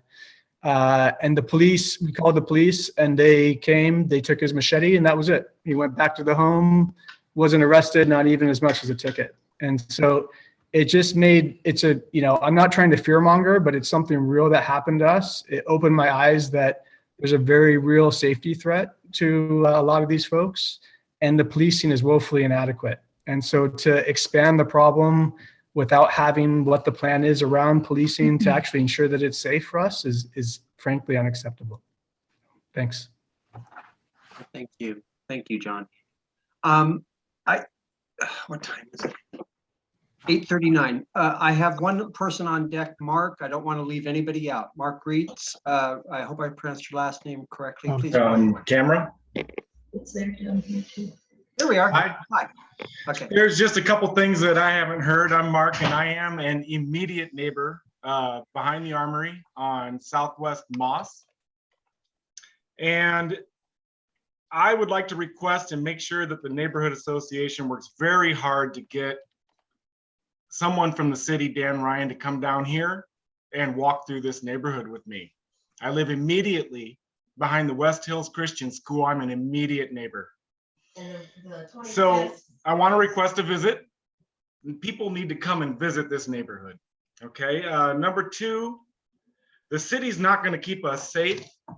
And so I think that it hasn't been mentioned that we all need to work together as a community to keep ourselves safe. We're going to need like one of those old school neighborhood watch organizations. And I especially invite the supporters of the Multnomah Village Safe Rest Village. You could almost say, if I were to be sarcastic, it would be neat to see as supporters of the Multnomah Village Rest Area neighborhood safety organization. And with that, I think everything else has been said. Thank you. And Mark, you make a really good point, and I want to end on that neighborhood watch, the old neighborhood watch program, which is now called the Neighbors Together program that the city runs. And it is a self-empowered type of an organization, but the neighborhood association has worked with the neighborhood watch programs in the past, coordinated with them through the NET programs, which many of you are probably familiar with, the neighborhood emergency teams. My point is that if we want to do a Neighbors Together / neighborhood watch program specifically centered around this SRV, that is our prerogative and it is very appropriate. And I would be willing to help folks create that. And so, yeah, and ironically, it's a city-run program. So we'll use the city's own tools to work on this, perhaps. Can I just say one more thing before we close? Since I obviously am the most affected and was most traumatized by the last time that shelter was there. My son is now a real estate agent, and he has recently informed me Oh, what happened? Wait a minute, you're muted accidentally, Lisa. Go ahead and say it again. I'm going to give you that chance. Okay, I'm going to add that my son could not attend tonight. He is now a real estate agent in Portland, and he recently informed us that the homes and businesses within a 1 to 2 block radius and maybe even further out, per his principal broker, will lose 6 to 10% of their property value, whether it's commercial or residential, Very good. Thank you for pointing that out. or having a homeless shelter there. Right, right. All righty, folks, I want to thank you. I want to thank you for being respectful. I want to thank you for being patient. I want to thank you for letting us know how you feel. It is so important. And I pledge to you that we will take these comments and I'll make sure that they get to the city. And I will work in advocacy for you to get this, to work with the city to make sure that we get this figured out, you know?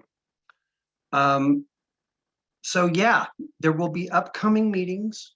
We're going to have upcoming opportunities to talk about this, at least MNA sponsored community meetings, 2 in January, 2 in February minimum. From what I understand, they're going to be having community outreach listening sessions in regards to SRV officially starting at the beginning of the year.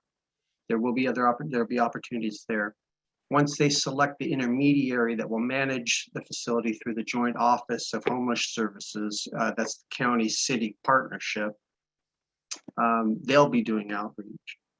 So as we go along this, I just want to emphasize, we need to avail ourselves of as many of these mediums as possible to get the word out and make sure that they hear us. In lieu of, as Mark said, in lieu of that walkthrough of the visit of the neighborhood of the immediately affected areas, I'll take them on that walk myself. But if they're not going to do that, we've got to at least make sure that those folks are heard. So let's move on this agenda. We will certainly be talking more about this in the future. Okay, where are we at on the agenda here? And thank you, everyone. We're 15 over on the agenda, so we technically are in the review actions, but we still haven't done the new business. Okay, now let's get to new business here first, before we go any further. Is there any new business? Any motions for new business that need to be addressed, that need to be brought up? If you would, please raise your hand if you would like to raise any new business.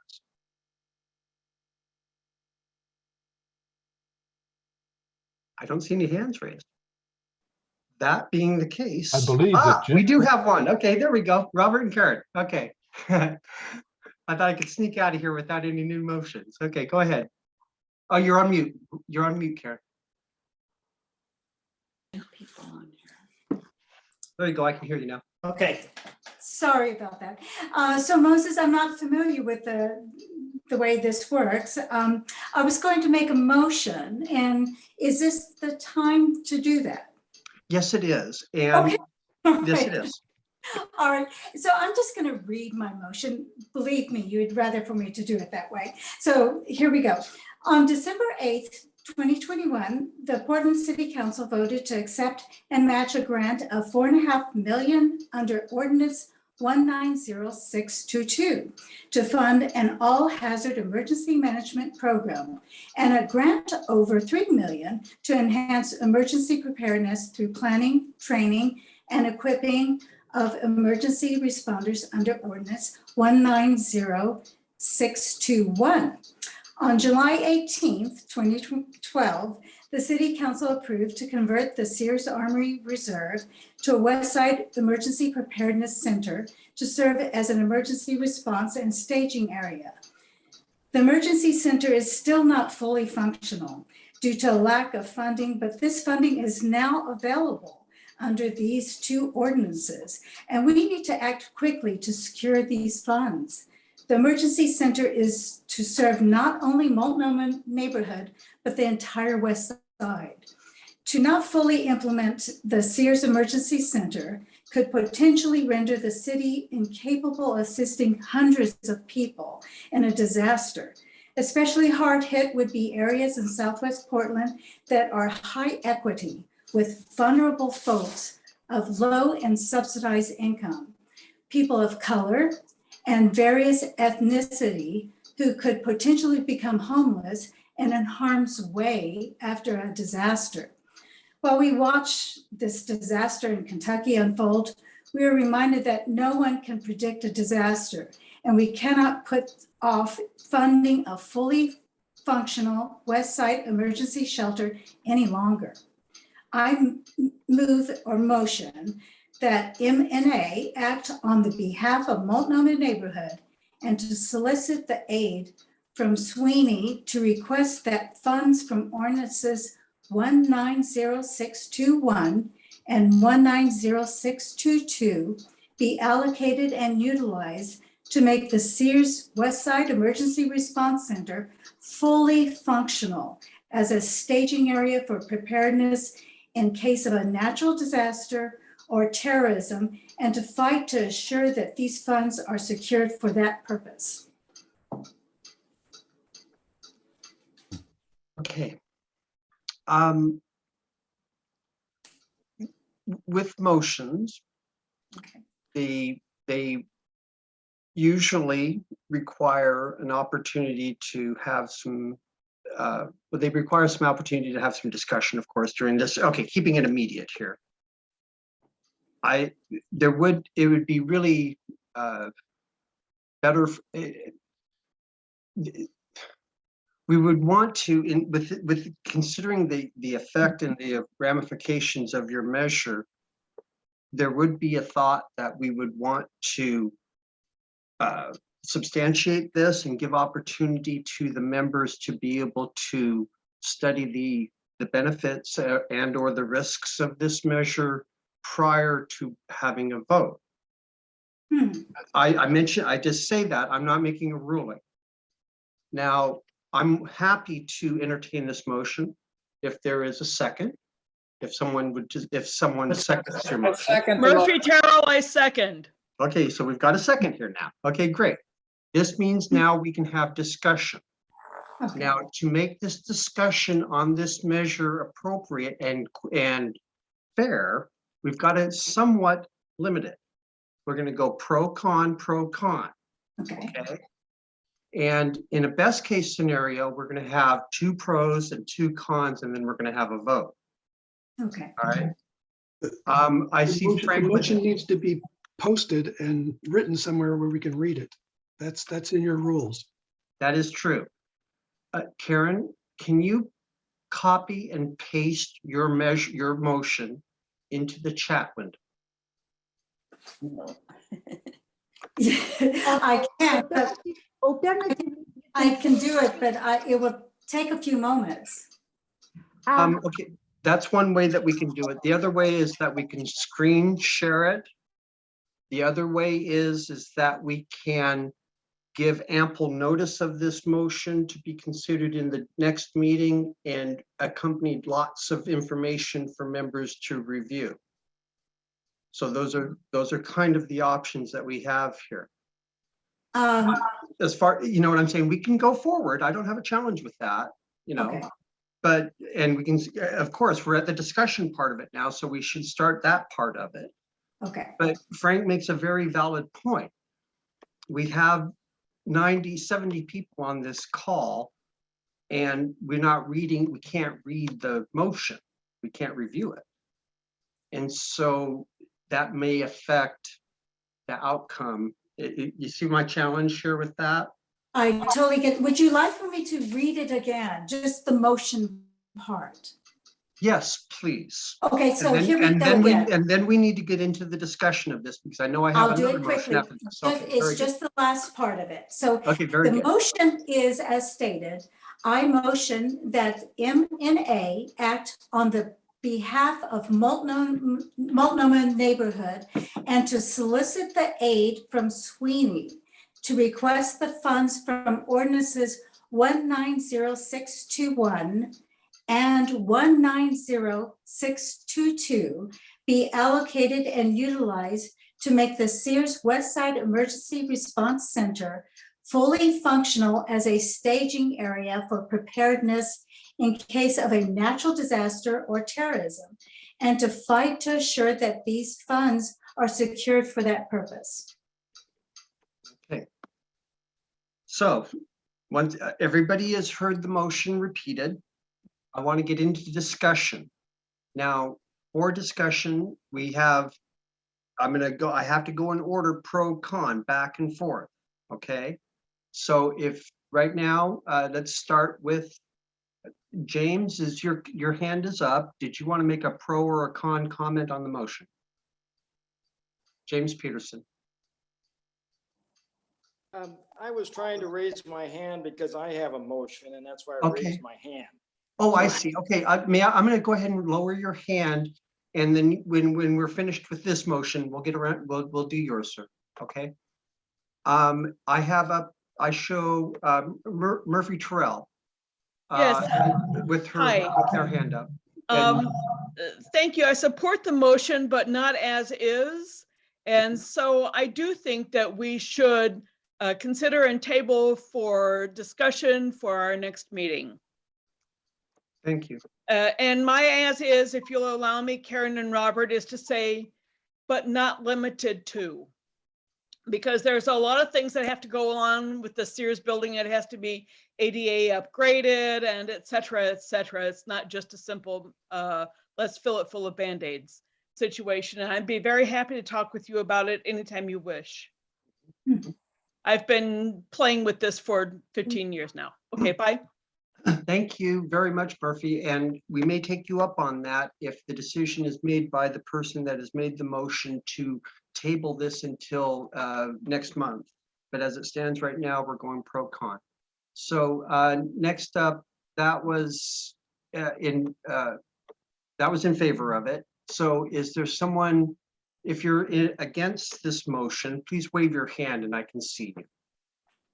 If you'd like to speak against this motion. Ruth Atkins, I see your hand waving. I think we should table this. I don't think we have enough information, and I feel like this is part of the overall context that we need more information from the city about their plans, short-term and long-term.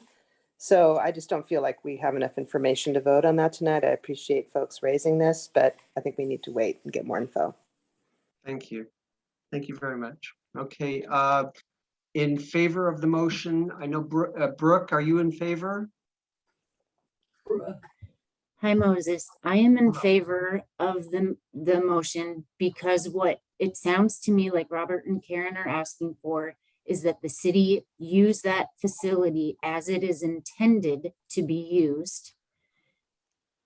Homeless shelter does not fit that emergency management background. It just, I work in emergency management.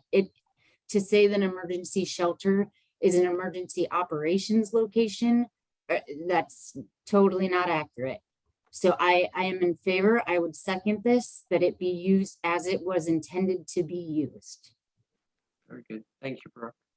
Okay, one last comment in favor, or pardon me, against this motion. If you are against it, please raise your hand. Amanda Fritz.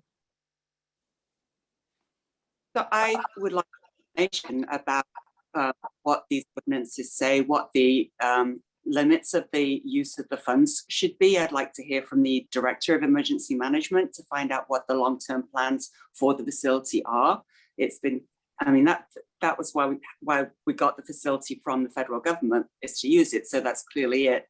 And I don't think we should be voting on a motion which clearly pertains to the previous discussion, but doesn't actually address it head on. Very good. I want to ask my parliamentarian, Tad. Tad, are you available? Here. The ability to table a topic, is that in my purview as the chair, or is that, if I remember correct? Given that we've got 4 minutes left, yes. What? And I want to, Karen, I want to say this is, and I want to be as respectful of your motion as possible. I'm hearing elements of information that are missing from this motion that can make it as solid of a motion as it can be. I'm hearing people give a lot of support for it. I'm hearing people give support for it, but then I'm hearing concerns that the information in it needs to be confirmed. And if we were to table this motion and work on this over the next until before the next meeting, we could get that information fine-tuned and have a motion that could be confidently voted on. Would you feel that that would be a good solution to your motion? That would be fine. I'm not quite sure why I really did picture that this would be just an obvious yes, because it is to implement a safety measure, emergency center to help out everyone, and it harms no one. So it's trying to solicit money that could go away in the next week or two, that was presented to the city. I wanted to grasp that money. That is the reason why we don't have an emergency center. I wanted to grasp that money before it goes away. And so that's why I wanted to see if we could possibly have a vote on it. No, I hear what you're saying there. You know what I'm going to do? I'm going to make a chair's decision here. I'm going to go ahead and allow for a vote on this. And then if it is approved, we'll take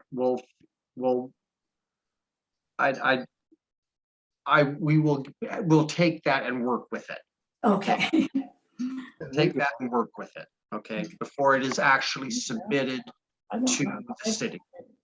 Okay. Scooches all around. All right, we're not really, okay, so if that is the case. Wasn't there a motion to table introduced? And I think I shouldn't interrupt probably, but Tad, when there's a motion to table, doesn't that have to be considered first? I don't believe that motion was seconded, though. Well, the invitation wasn't made to second it, so I think I'll second it. Bruce made the motion and I seconded it. So we now have a motion to table the current motion, the motion on the floor. We have a motion to table it. And that would require a majority vote, yes or no. So if that fails, then we go back to the original motion. If that does, if it is agreed to be tabled, then we're moving on. And if we're moving, and either way, Karen, I'm following back up with you. All right. Okay, so please be assured of that. Thank you. Okay.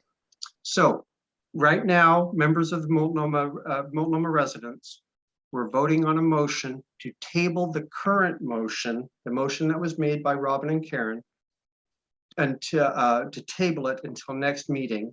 And I pledge as chair to be working with them to fine tune it, to get it nice and solid for presentation at the next meeting, for a vote at the next meeting. So if that is the case, all in favor of tabling the motion, please use the check mark in your reactions menu.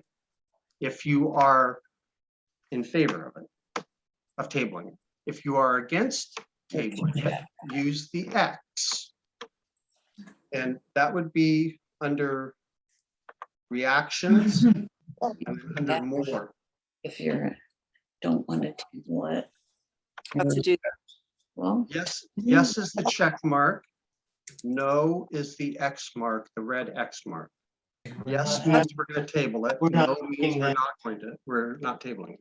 Hold on. For some reason, the reactions here are not, are people seeing a check mark and a? No. No, these reactions for some reason don't have them. Yeah, oh my goodness. Okay, so how are we gonna do this? Okay, but may I suggest please, that if you are in favor of the motion, raise your hand the way you've been doing all evening, and we will get a count of the people who raised their hands. So raising hands for which motion? That's for the motion to table, as I believe I'm taking it correctly. And if you're in favor of it now, raise your hand, and then we'll have another round for people who are opposed. Okay, so to table it, raise your hand. Okay. Right, correct. If you do not want to table it, do not raise your hand or take any action. That's good. I have coming up 25 votes. And this is Multnomah residents only, Multnomah members, 25 votes. Okay. 26 at this point. 26 votes. And there's another vote that's 2 people, so it's 27. If Okay. anybody else, okay, Now we're gonna put everybody's hands down, Will, right? and we're gonna ask that people that are against the motion to table Karen's motion to please raise your hand. Wait a minute, I haven't lowered all hands yet. This is getting a little confusing. Hold on. Okay, I've now lowered all the hands. People who are against the motion to Well, table, Hang in please there, raise your guys. hand. If you're against the motion to table, go ahead and raise your hand. To clarify, if you're against the motion to table, you're voting to vote tonight? Yes. No. Yes, pardon me, yes.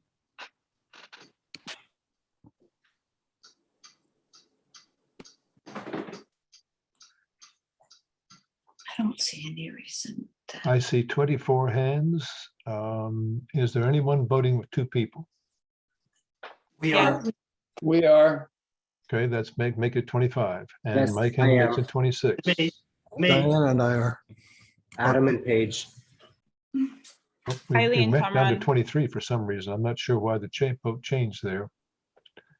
Kevin and Gail. We have two people here.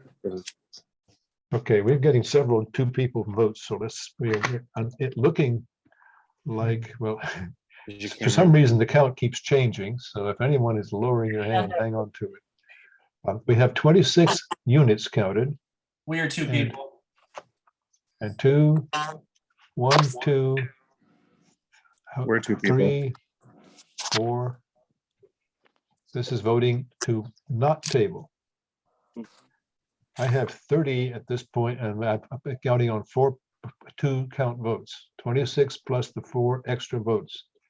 And maybe, I believe that's more than the people who voted to table, but it's very close.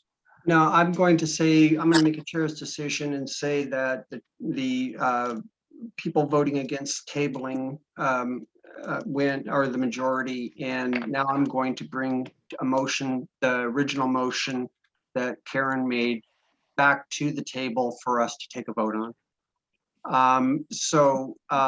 And I do want to preface this vote by once again saying to Robert and Karen that I want to do a little bit of wordsmithing on this with you, but the gist of what we are voting on will remain the same.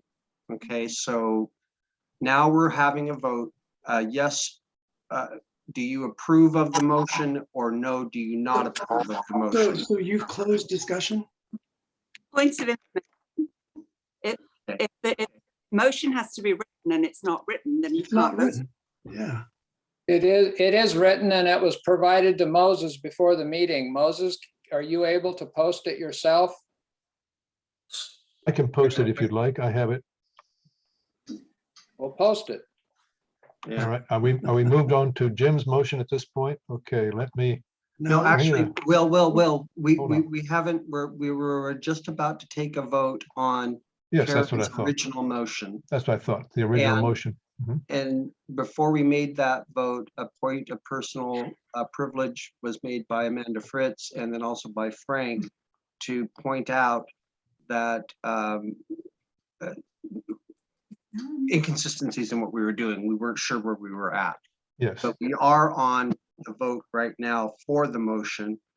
And the concern has been brought up that no one can see the motion. And so that's where we stand right now. I still think we should just go forward with this vote. And although I make, if you guys need to see it, vote no on it. That's what I can recommend, given our current situation right now. Yeah. Can we ask Robert and Karen to screen share it? And then, because they do have it in writing, and once we still, Yeah. Karen, is there? I'm not that sophisticated, I'm sorry. You don't have to. I can hold it up in front. Okay, here's what. Wrong way, that didn't work. I have a question. I have a question. Yes. I'm in favor of the motion you've put forward. However, I heard a couple different things regarding it from the chair and a few others. And so now I'm looking at my vote and the consequence of it. Is it going to be honed or fine-tuned if I vote in favor of it?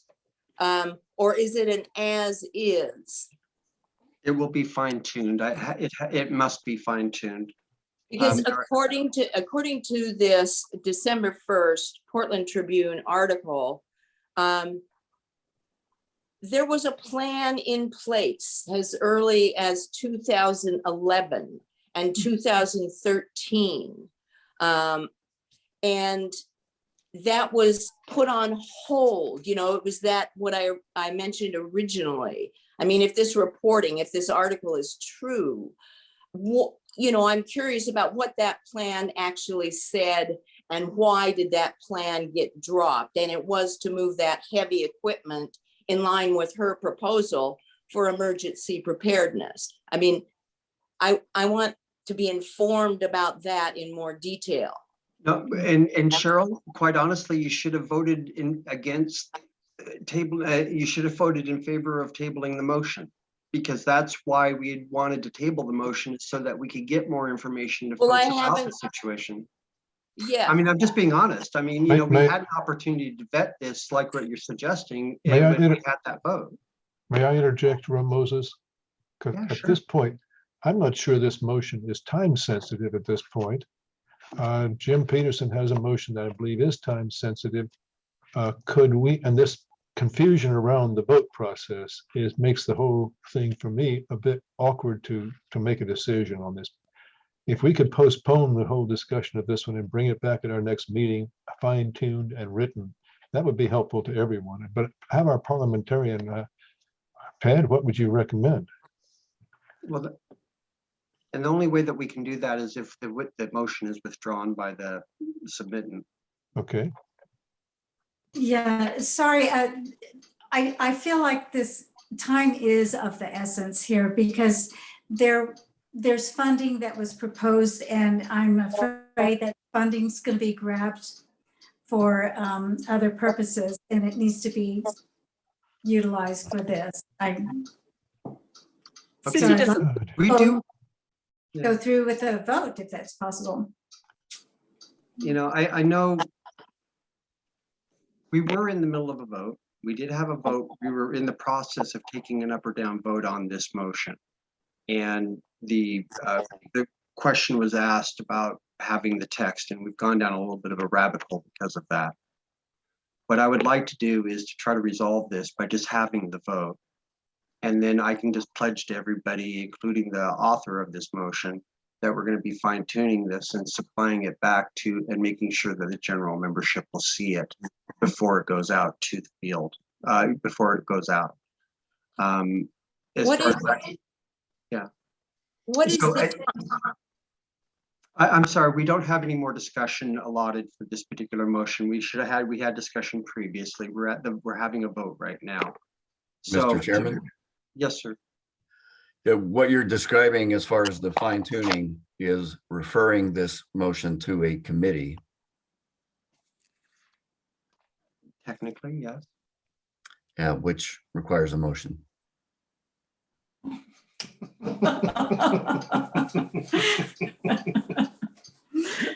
Just threw a curveball at me. Okay, so wait a second. So now on the table right now, we have a motion for the measure as is. What my parliamentarian is saying is that that motion should actually be going to a committee to, if there is going to be fine tuning to the letter.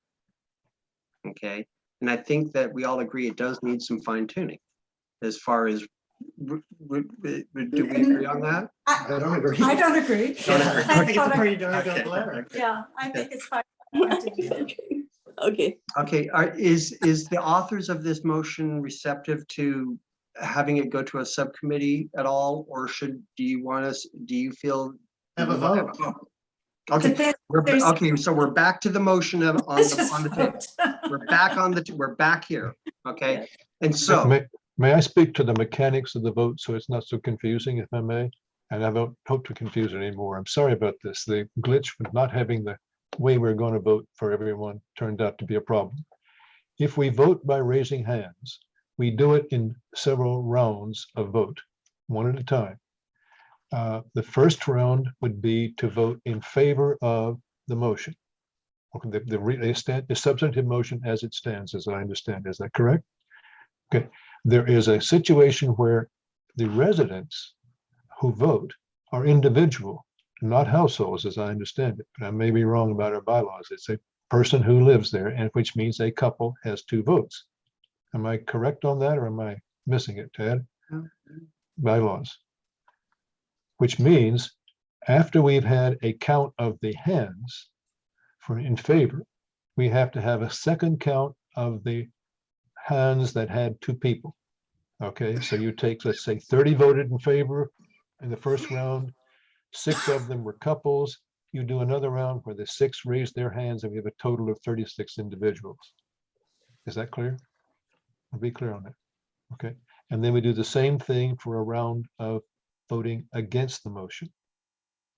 2 rounds for the hands and the extra partners.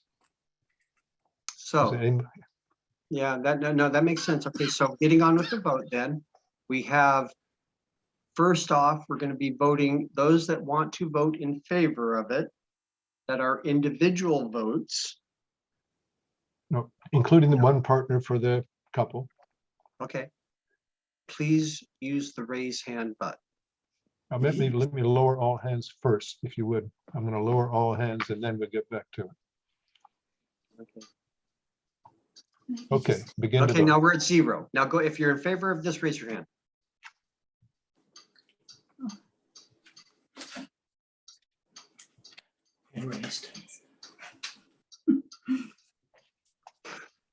Appreciate everybody's patience. All right, 29, 30. Okay, here we go. I count 31. Any more? The voting is closed at 31 hands raised. Now I'll lower all hands, and the hands that raised that had 2 people vote again for that second person. Up. Okay. Okay.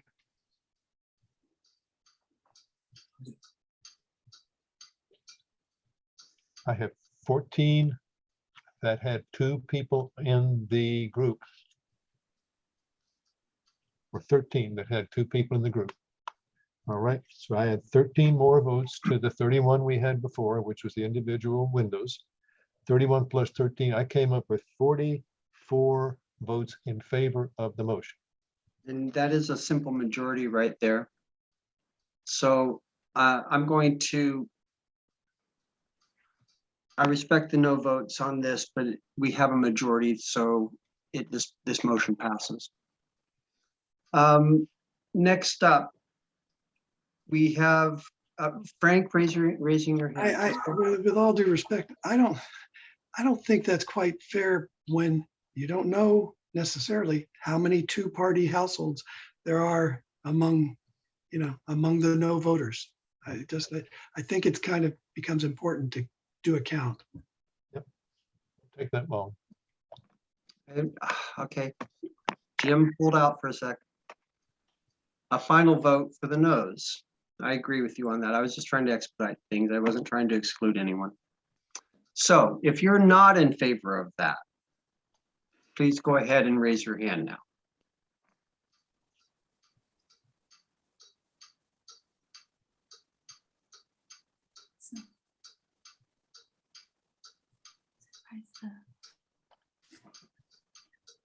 If you're not in favor, go ahead and raise your hand.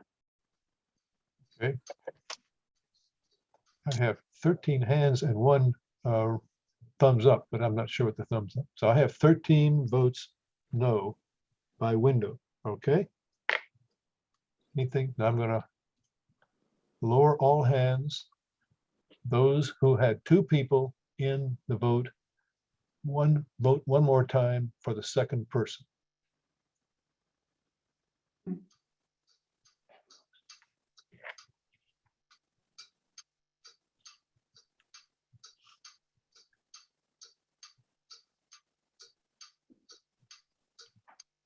I count 6 votes of the second person. 13 plus 6 is 19.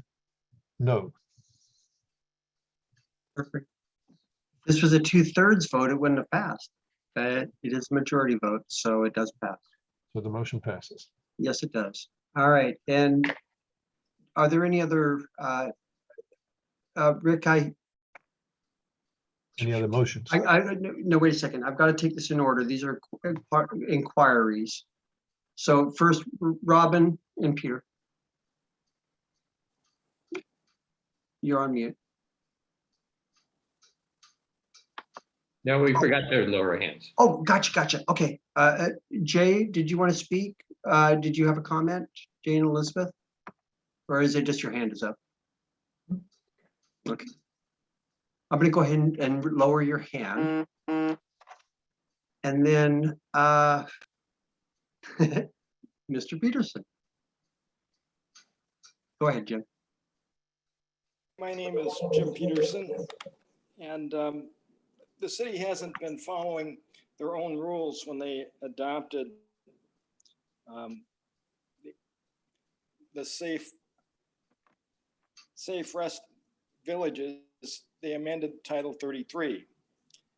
So I'm going to make this somewhat short. They also didn't give the neighborhood 30 days notice under Title 3.96. They could probably waive that under the emergency ordinance, but it'd be really tough to do that on this Title 33 that they adopted to enact these safe rest villages. I saw a recent email where they said it was going to be temporary and this was voided, but I find that it's not in the code language. So I think I want to make this motion. I move that the M&A send a letter to Commissioner Dan Ryan requesting a Type 3 conditional land use review on the proposed Safe Rest Village on the Sears Armory property zone EG2. Ordinance 190380 amended the zoning code to require conditional use review for EG property for a shelter. This ordinance also created the framework for a safe rest village. In this case, the city is not following their own code for the placement of safe rest villages. A copy of the letter should be sent to Mayor Wheeler and the other commissioners. The M&A letter should be taken to the Sweeney Board for endorsement in a like letter. Very good. Thank you for that motion, Jim, and thank you for having it written out like that. We have time for discussion. If you would like to talk about this in pro or con, please raise your hand. Don't we need a second?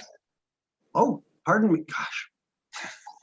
I'll Must be second after- it. Okay, so we have I a will second. second it. So- Okay, so we got a second. Okay, thank you very much. It must be after 9 p.m. Okay, so we have a second, which then in turn leads to discussion of the motion. If you would like to talk in favor of the motion or talk against this motion, please raise your hand and I'll call on you from there. First person that had their hand up was Terry Brown. So Terry, you are welcome to speak.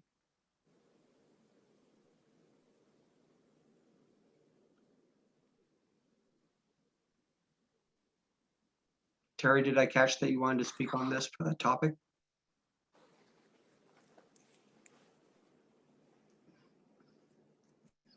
Oh, okay. Oh, okay. That's fine. We can catch up to Terry. He may have dropped off by accident. So now I'm going to Amanda Fritz. Amanda, you are up. So by the previous, we've lost about half the people who get to discuss the safe rest villages. So introducing a motion and voting on it kind of makes a mockery of the whole neighborhood association system, that people don't know in advance what's going to be voted on, and people left not knowing that there was going to be a vote on this tonight. So I just think that it's really unfortunate. Kylie, and I see your hand is up. You are next. Sure. Yeah, okay. I just wanted to say that I've read through the city zoning code on this, that where they talk about where they basically, the city said that they wanted to create these safe rest villages. And it says that we should have a conditional use permit to look at specifically at like the impacts to the neighborhood. And it's things like livability. I know that one of the neighbors is literally, her bedroom is 15 feet from the site. And I think that those are the things that need to be looked at specifically before the city moves forward. So I would like to see this conditional use review. The way that the city has moved forward, it seems like they're excluding us from the process. And so I'd like to see a formal review where we know that different impacts are going to be looked at and hopefully mitigated. Thank you. Would anybody else like to speak in favor or against the current measure or current motion? Okay. Seeing none. Oh, I do see Frank. Frank? Yeah, I mean, I feel like I should say something about this. Just, while I can appreciate former Commissioner Fritz's position, I think that it is reasonable to write this letter and submit it because if in fact what she said earlier about the actions taken by the council over a year ago that would allow them to use this site in the manner that is proposed. If that's the case, that was done in a way where the actions were disconnected, and unless you were following with a very sharp eye, most people would miss that connection. So it seems a little bit deceitful, and I think it's a reasonable proposition that we use this tool to and call them to account to the zoning code as we understand it. Maybe we're wrong, but I think it's a fair request. So Moses, I can't raise my hand, but can I comment at some point? Yes. Now I don't want to duplicate myself. I know that Amanda wants to say another word on that, make a comment on this, but first I want to go to Ruth Adkins and allow her comments first. And then Amanda, when there's no one else, then I'll let you speak. Yeah, thanks, Moses. I appreciate you're really masterful. This has been challenging. To me, I feel like, again, we just don't have all the information, and I agree that it would have been better if the city had been here tonight, but this feels premature to me. People are making claims about what is or isn't allowed, and I just would like more information. And feels like, again, for us not to be, the NIMBY neighborhood that's coming up with reasons or legal objections. Let's instead say, okay, here's the guardrails, the concerns we have.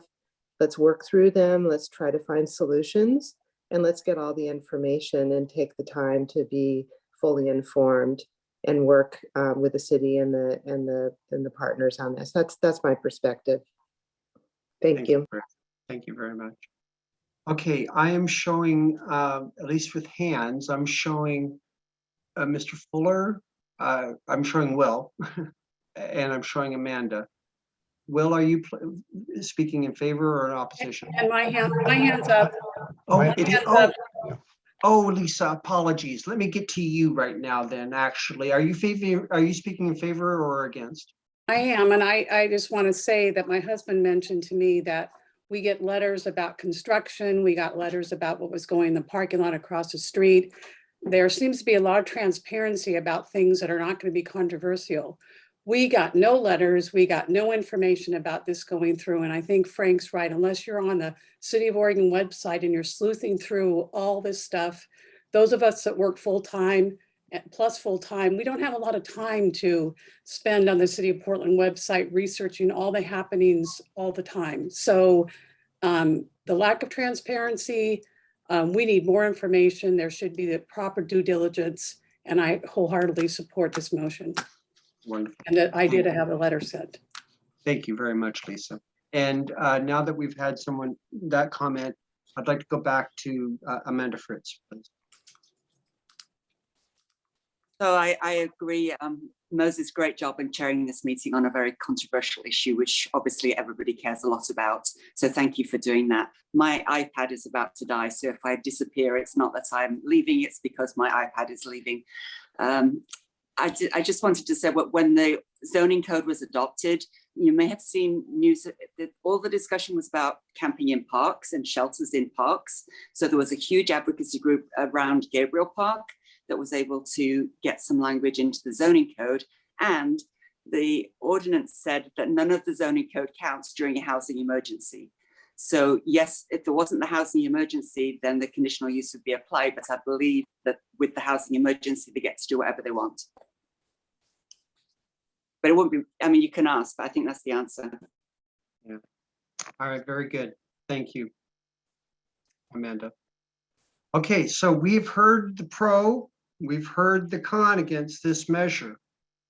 And Moses, may I raise a point of order? I don't support of order or what, but parliamentary speaking, I'm concerned about the process we followed in both of these votes myself. I'm concerned that we as an organization, if I may, has agreed that we are not going to rush into things half-cocked, that we're going to hear people out, we're going to hear both sides, all sides of an issue. We have to hear from the city and then act. Having just digested a lot of great testimony, I hesitate to make any decision at this meeting. I would really like to consider this the equivalent of what the city would call a first reading of these motions, and then come back to our meeting in January to deal with them then after we've digested this stuff, heard from the city, and got more information. I don't think a month is going to hurt either of the motions in terms of getting things done, but it will, to rush into it, would hurt our reputation as a neighborhood and our commitment to fair play and people being heard. So I'd like to defer any action till the next meeting. We've had a wonderful set of discussion. This is really great. I'm looking forward to hearing the recording, seeing the recording, and having the city officials, both the council and the people directly involved, listening to it, and then come to some considered decisions that we can all back, or kind of majority can back, with good knowledge and good support. So we have an effective voice to the city, not one that looks like, frankly, the Keystone Cops at sometimes right now. Meeting's been great up until now, but this has been kind of awkward. I appreciate your frankness there, Will. And speaking of frankness, Frank is up next. Well, I guess I agree that I don't want to appear half-cocked, but frankly, we aren't firing the first shot in this discussion, and if we choose to delay in our response, we risk that the city will just proceed further down the path that they're taking without consulting us. And so, Amanda Fritz may be correct, but I guess as she said, it doesn't hurt to ask, in effect, and to raise the issue. And we don't have to raise it disrespectfully. We just are saying, look, hey, we believe you're acting in violation of this, of the zoning code, and at the very least, you really haven't provided good notification to the neighbors of the property. Just so. And looking at it from, I know I got to make this comment though. I mean, I have to agree personally with the idea that we hold our fire until we can see the whites in their eyes a little bit.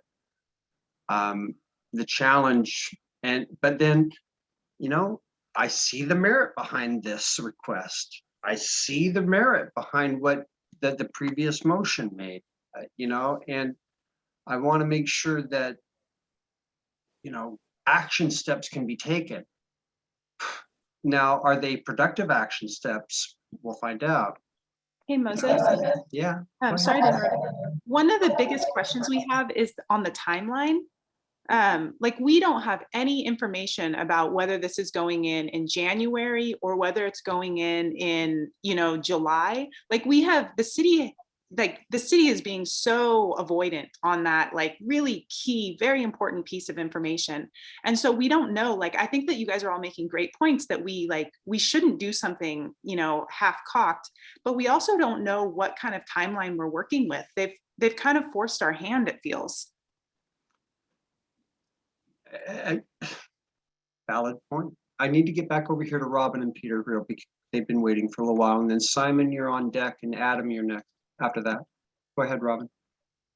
Do you want to talk? I just would like to say that we keep saying that we need to hear from the city, and I think that we need to hear from the city.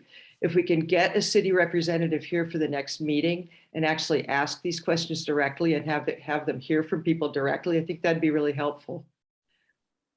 I agree. And And I can make the commitment, that I will certainly work towards that. I mean, I've already. Let's just do it. Yeah. I mean, they did agree, and I did have a meeting with project representatives that lasted over an hour where they gave me the background of the decision and all of that stuff. And it was meant to edify me and the board. And I've shared that information with the board.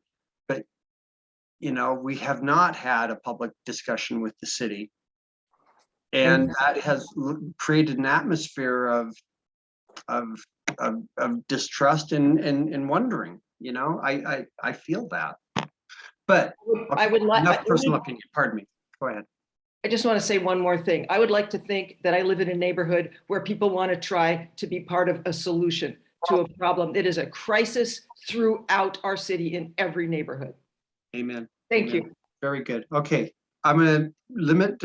We have a couple more comments to make, and then we've got a motion on the table. We do have a motion on the table that we have to vote on. Unless someone makes a motion to table it, then we can go that route again. Simon, you're up next.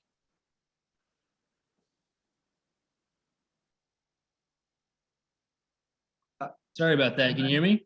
You sure can. Okay, awesome. Thank you everybody for your comments. And thank you for everyone keeping it respectful and considerate.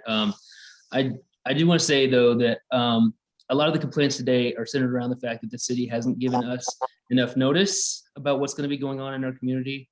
In that same regard, I feel like maybe I haven't been giving enough notice to be voting on these things that we're voting on tonight. For someone to be speaking for us as a whole community, I don't want to rush into this half-cocked with a lot of people, you know, having wrong assumptions about stuff. And also, I think it goes against Robert's Rules of Orders to be voting on something that we haven't been notified about and we haven't read thoroughly and had a chance to research. Now, So you bring up that's my point though. So thank you very much. Simon, actually, you bring up a very good point. The reason that, and the motion is an emergency motion that a normal motion would require a minimum of 7 days notification of and notice to the membership for that vote. And it was kind of the tyranny of the urgent here with both of these motions because of how new all of this is. Yeah, I respect your point, Simon. Thank you very much. Adam, and then yeah, Adam, you're up. Okay, I'll keep this brief. I first heard about this when Kylie texted me on November 23rd, and I'm looking at my sent emails on November 29th. I emailed Commissioner Hardesty, Commissioner Rubio, the Chief Administrator Officer of the City of Portland. I emailed Ted Wheeler. I emailed Dan Ryan, and I also emailed Mingus Maps.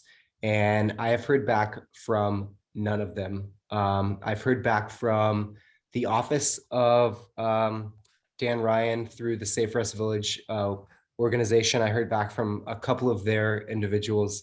They weren't answering my questions that presented me to just send them an email back with the same questions. And they have yet to respond to those same questions that I've now sent twice. So I love the idea that we need to get the city to talk to us, but I'm one person and I haven't been able to get them to talk to me. I know I'm probably not the only one. but it presents a lot of concern that they haven't taken the time in the last 3.5 to 4 weeks to send me a response as a concerned neighbor that has property that touches the Sears Armory site.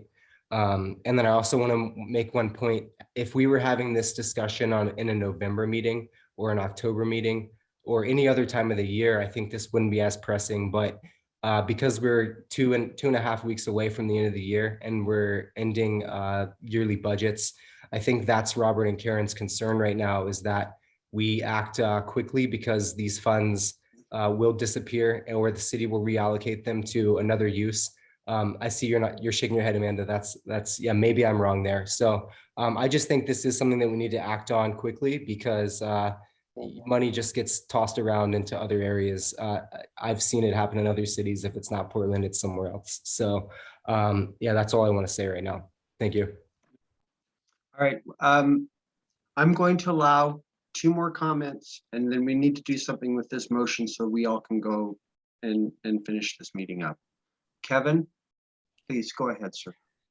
I'm an attorney. I've read the code sections that are behind Mr. Peterson's motion, and I disagree with Amanda Fritz that a conditional use permit process is waived for a shelter. In fact, the code sections specifically refer to outdoor shelters, not group shelters, which are clearly forbidden in the EG zone.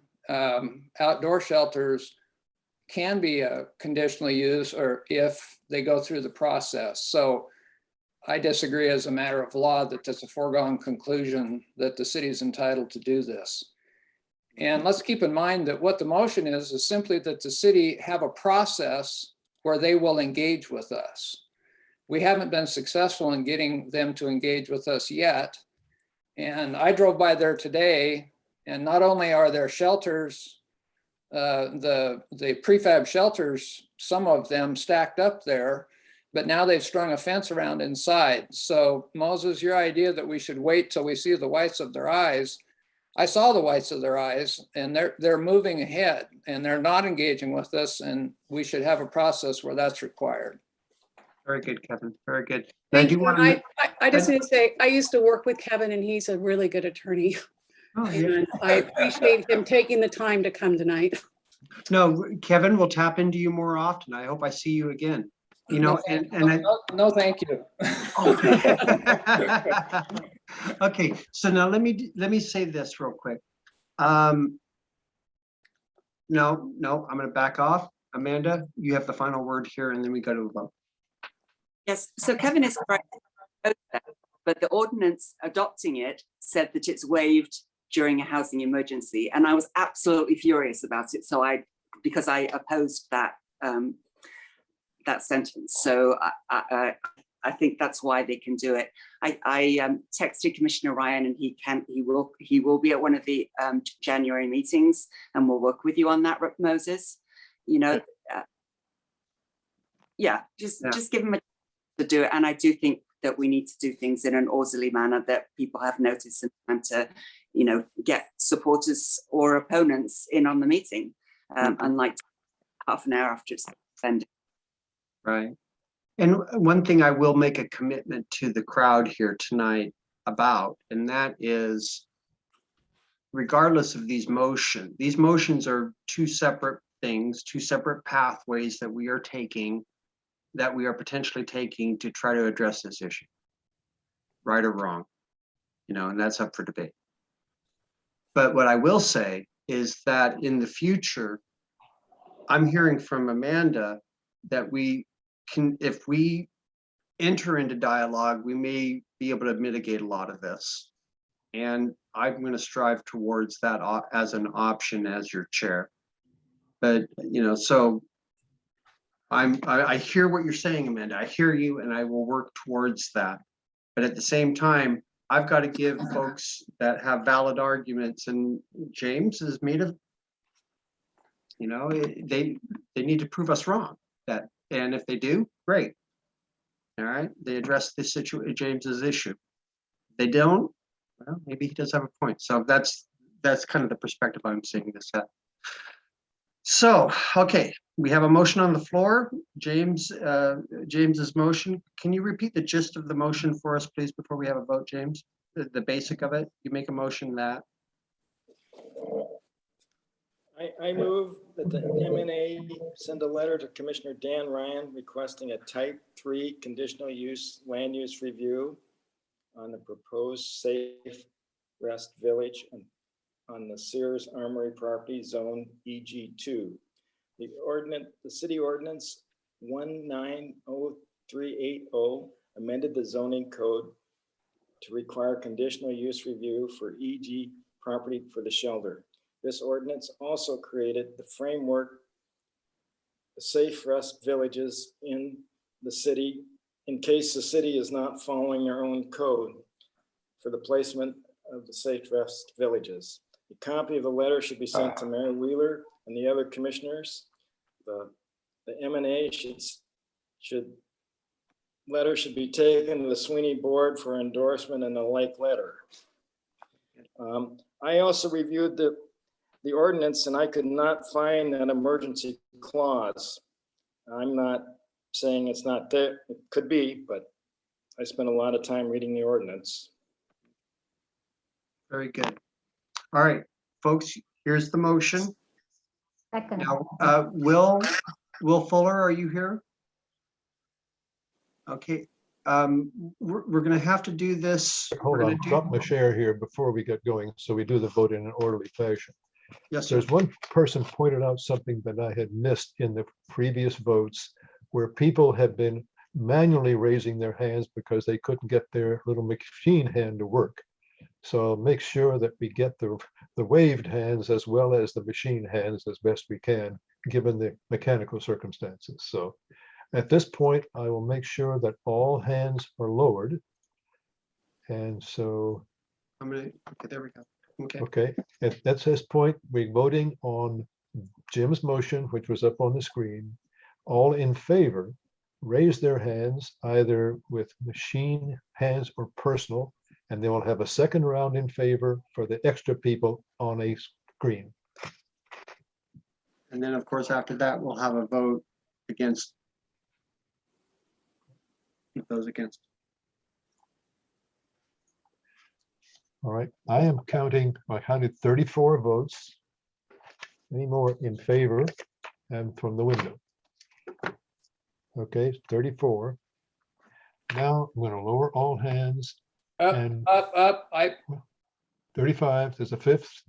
35. This is not an auction. We just have it on one number. Okay, I'm now lowering all hands.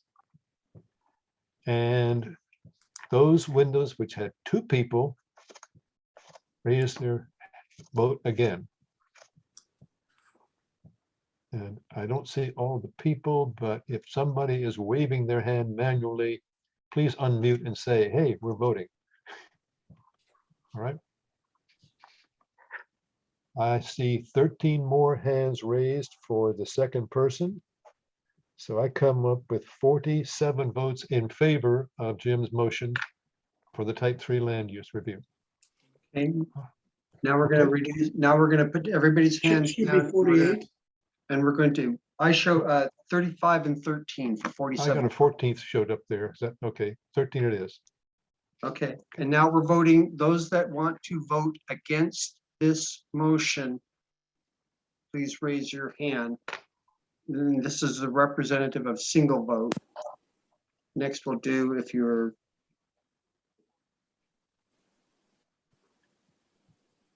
All right, I'm seeing 6 votes. Any other windows? Is anybody raising their hand manually that I can't see? Please unmute and say, yes, we're voting.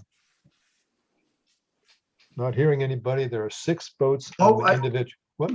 I see a hand in the air for a second no vote. Second no vote. So I'm hearing, I have 6 plus 1. And he's, that's not a second no, that's the one who couldn't vote the first time. This is not, the second vote isn't done yet. It's just the, if you voted. So I'll count 7 opposed. Thank you. I'm now lowering the hands. And windows with 2 people, vote again if you're voting against. I have 3 windows where people voted. Is there anybody who couldn't raise their hand and wanted to make a second person? I have 4 opposed. All right, there are 4 opposed. So I have 7 plus 4, I come up with 11. So the motion seems to carry at 47 to 11. Okay. Motion carries. Jim, I will be in contact with you in regards to how that letter, what that letter says based off this motion. So, okay, we have had a productive evening tonight, folks. I'm very happy. We've had a good conversation. We've aired some grievances. We've put these issues out on the table so that we all know what these issues are and what the commonality of all of these issues are, so that we can in turn start talking about SRV with some confidence. We're going to have upcoming meetings in January. We're going to have upcoming meetings in February on SRV. I will keep you guys in the loop in any communications that I have with the city. I will send out an email a minimum of once a week, giving an update on stuff.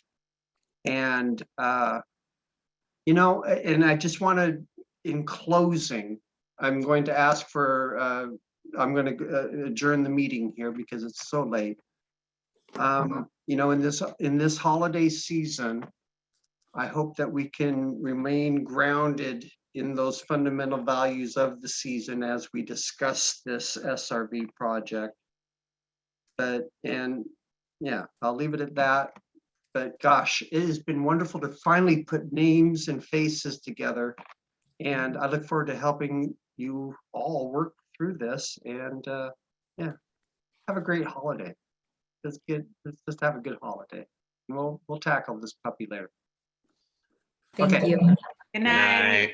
Thank you. Thank you very much. Good night, all. Thank you. Good meeting. Good stuff. I'm And I'll post stopping the recording. recording. I'll post the, yeah, we'll post recordings of this, and so for reference. And Thank you. Robin and Moses. Karen, I'll be in touch with you. James Peterson, I'll be in touch with you. We're stopping the recording now. Ready?